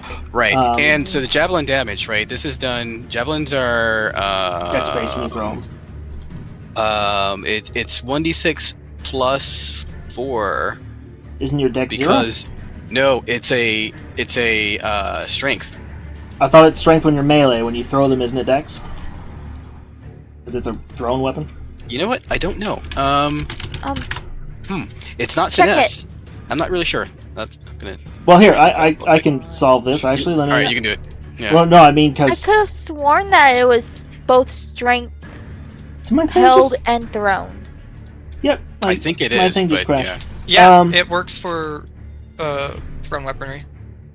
I was Yeah, I think gonna it's check just- what the Durgar stat used, and we just go off that. But my game, I have Yeah. to load back in. Uh, So I'm pretty sure it's strength for both for a javelin. It is. I just double checked Yeah. it. there we go. Yeah. Okay, cool.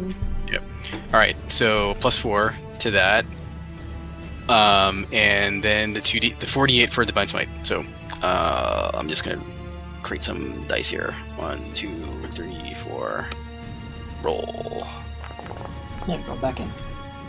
Okay, 18. Oh, oh, Actually, that's a good ouch. question. Did it roll? There we go. Okay, so it's So That's that's 11 plus 18 8. plus 29. 11. Yeah, 29. He's dead. Yes. I just realized it Finally did the did same something. 2d6 issue with my Yeah. smite. Yeah, you probably did. Stop Yeah. breaking things, people. Yeah, I have Did it no work? clue what it was doing there because. Oh, I don't know fault. why the d6. maybe it's using It's the Kenny's old Divine fault. Smite. I don't know. That's No, that's makes probably sense. what No, it's doing, Divine Smite was always 1d8 or 2d8, whatever. So I have no idea what's going Yeah. on. It's Kenny's fault that it's broken. Yep. So how I much? blame Kenny. How much damage did I do? I did 18 plus You did 29. 11, right? Yeah, you did Yeah. 29. He has 26 hit points. So, Nice. rather gracious of him to make himself a larger target for you. And as you make it to the bottom of the stairs, his head peaks just enough above Moon that. Oh, actually, Moon's really short, so way above Moon. Yeah. But it frames it perfectly, even at your increased height on the stairs. And you just lunge forward, throw the javelin. There's a slight crack of thunder as she imbues it with the divine smite energy, and this guy flies back here, head pinned to the wall, and then shrinks. But because his head cannot get lower because it's pinned to the wall, his feet go up. So by the time it's done, he is just suspended off the wall by a good 2 feet as his size shrinks back down, and he is insta-killed. The javelin just glows with golden light and kapoosh. And also overpenetrates, goes through the ship hull, and the ship is now sinking. Yay! What? So, I'm just kidding. therefore, 5, 15. Can I move? 15, 20. Yep. And I will not move from there. Copy that. Alright. Kenny, if you want to reroll your 2d8, do you remember which guy you attacked? This guy. Yeah, okay, so go ahead and roll your 2d8. You already took 3 points, so whatever the difference is, I'll go ahead and add it. 3 more. 3 more, nice. There we go. I like to think that Val would kind of turn around and she probably sees her sister in... Getting Julius Caesared? Yeah, okay. Yeah. Take your Did well for these guys. Take your 9 temp, by the way, Val. Oh, cool. Great. Get it before you lose it. Yeah, that might be soon here. We'll see. Yeah, Alexander needs to take his 9 too. Well, you Right. could have done your false life thing. So whatever your max is, from false life. Right. I used part of it when I with the spine devil. So- It's still whatever is the... Oh, no, because what he's saying in the Spine Devil flight, so he hasn't had time to top it up again since then, since he lost some of the points. So go ahead and get the 9. So yeah, if Yeah, you have so- less than 9, go ahead and take the 9 from Caitlin. He got 2 points. Nice, there you go. Okay, and so that's the end of the round. It's quarter after, and in an effort to let my dice cool off, I think we'll go ahead and call it there before I throw any more attacks on Caitlin, and hopefully when we come back next week, they'll calm down a little bit. I'm hoping Okay. that the Spine Devil will return because its master is getting threatened. He's got 5 HP. He's out. He's yeah, out. that's down. He's like, peace, handle it on your own. Oh, by the way, how many times did I hit Caitlin after she cast Shield of Faith? 3 times, I think, she got hit. The veteran landed both attacks, if I'm not mistaken. Yeah. Yeah. And then we'll just do 2 just to keep it simple. Go ahead and give me 2 concentration checks, Caitlin. Oh, No, it was 3. Because this guy. Oh, the also cross. hit him. Yeah, okay. 3. Give me 3. I have advantage on those. Oh, do you? Do you? Warcaster. I have Warcaster. Nice. Already? Wow, okay. Yeah. It's a half feat now. It's worth taking. Yeah. Okay. First Even one's more good. worth taking, I should say. I was gonna say it was worth taking before. All right, one more. Sweet.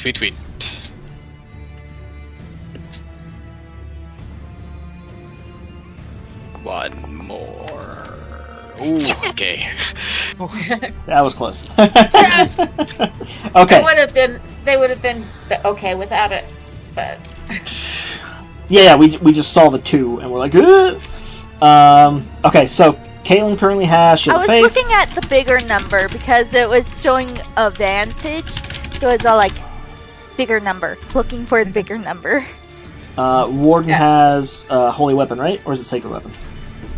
Sacred weapon. Oh, and how do you remove concentration? So with your token selected, right-click the skull, the head icon on the top right of the screen, Yeah. Oh, and then yeah, it'll give you pop up. There you go. Oh, looks we like- ran out a while ago. It looks like 2 thugs will get to go before Warden. Kate's got to survive those 2 hits, or 4 hits, or whatever it is. And then Warden, you got to kill them all. 3 are gonna 2 go before melee, 1 Warden. Actually. ranged. Yep. All 3. Uh, Unfortunately. Is there anything else I need to mark us in for the chat for abilities? That's everything, right? yeah. Volunteer doesn't have anything active. Nope. Okay. 3. I'm hovering over these guys to see where's the third one that has. Caitlin's heavenly wings. It's Shield of up Faith, in heavenly the- wings. Oh, sorry, out of- you I meant have thugs. heavenly Sorry. wings of Shield of Faith. Yeah, Oh, sorry, is you it asked like- about the thugs. Up here someplace or whatever. Up here? Yeah, it's out of Oh, your line okay. of sight at the I moment. see. Yeah. All right, guys. Yeah, like I said, hopefully my dice cool off and I don't TPK you guys again because Caitlin's not in a great way right now. But we'll see. So hope you guys had fun.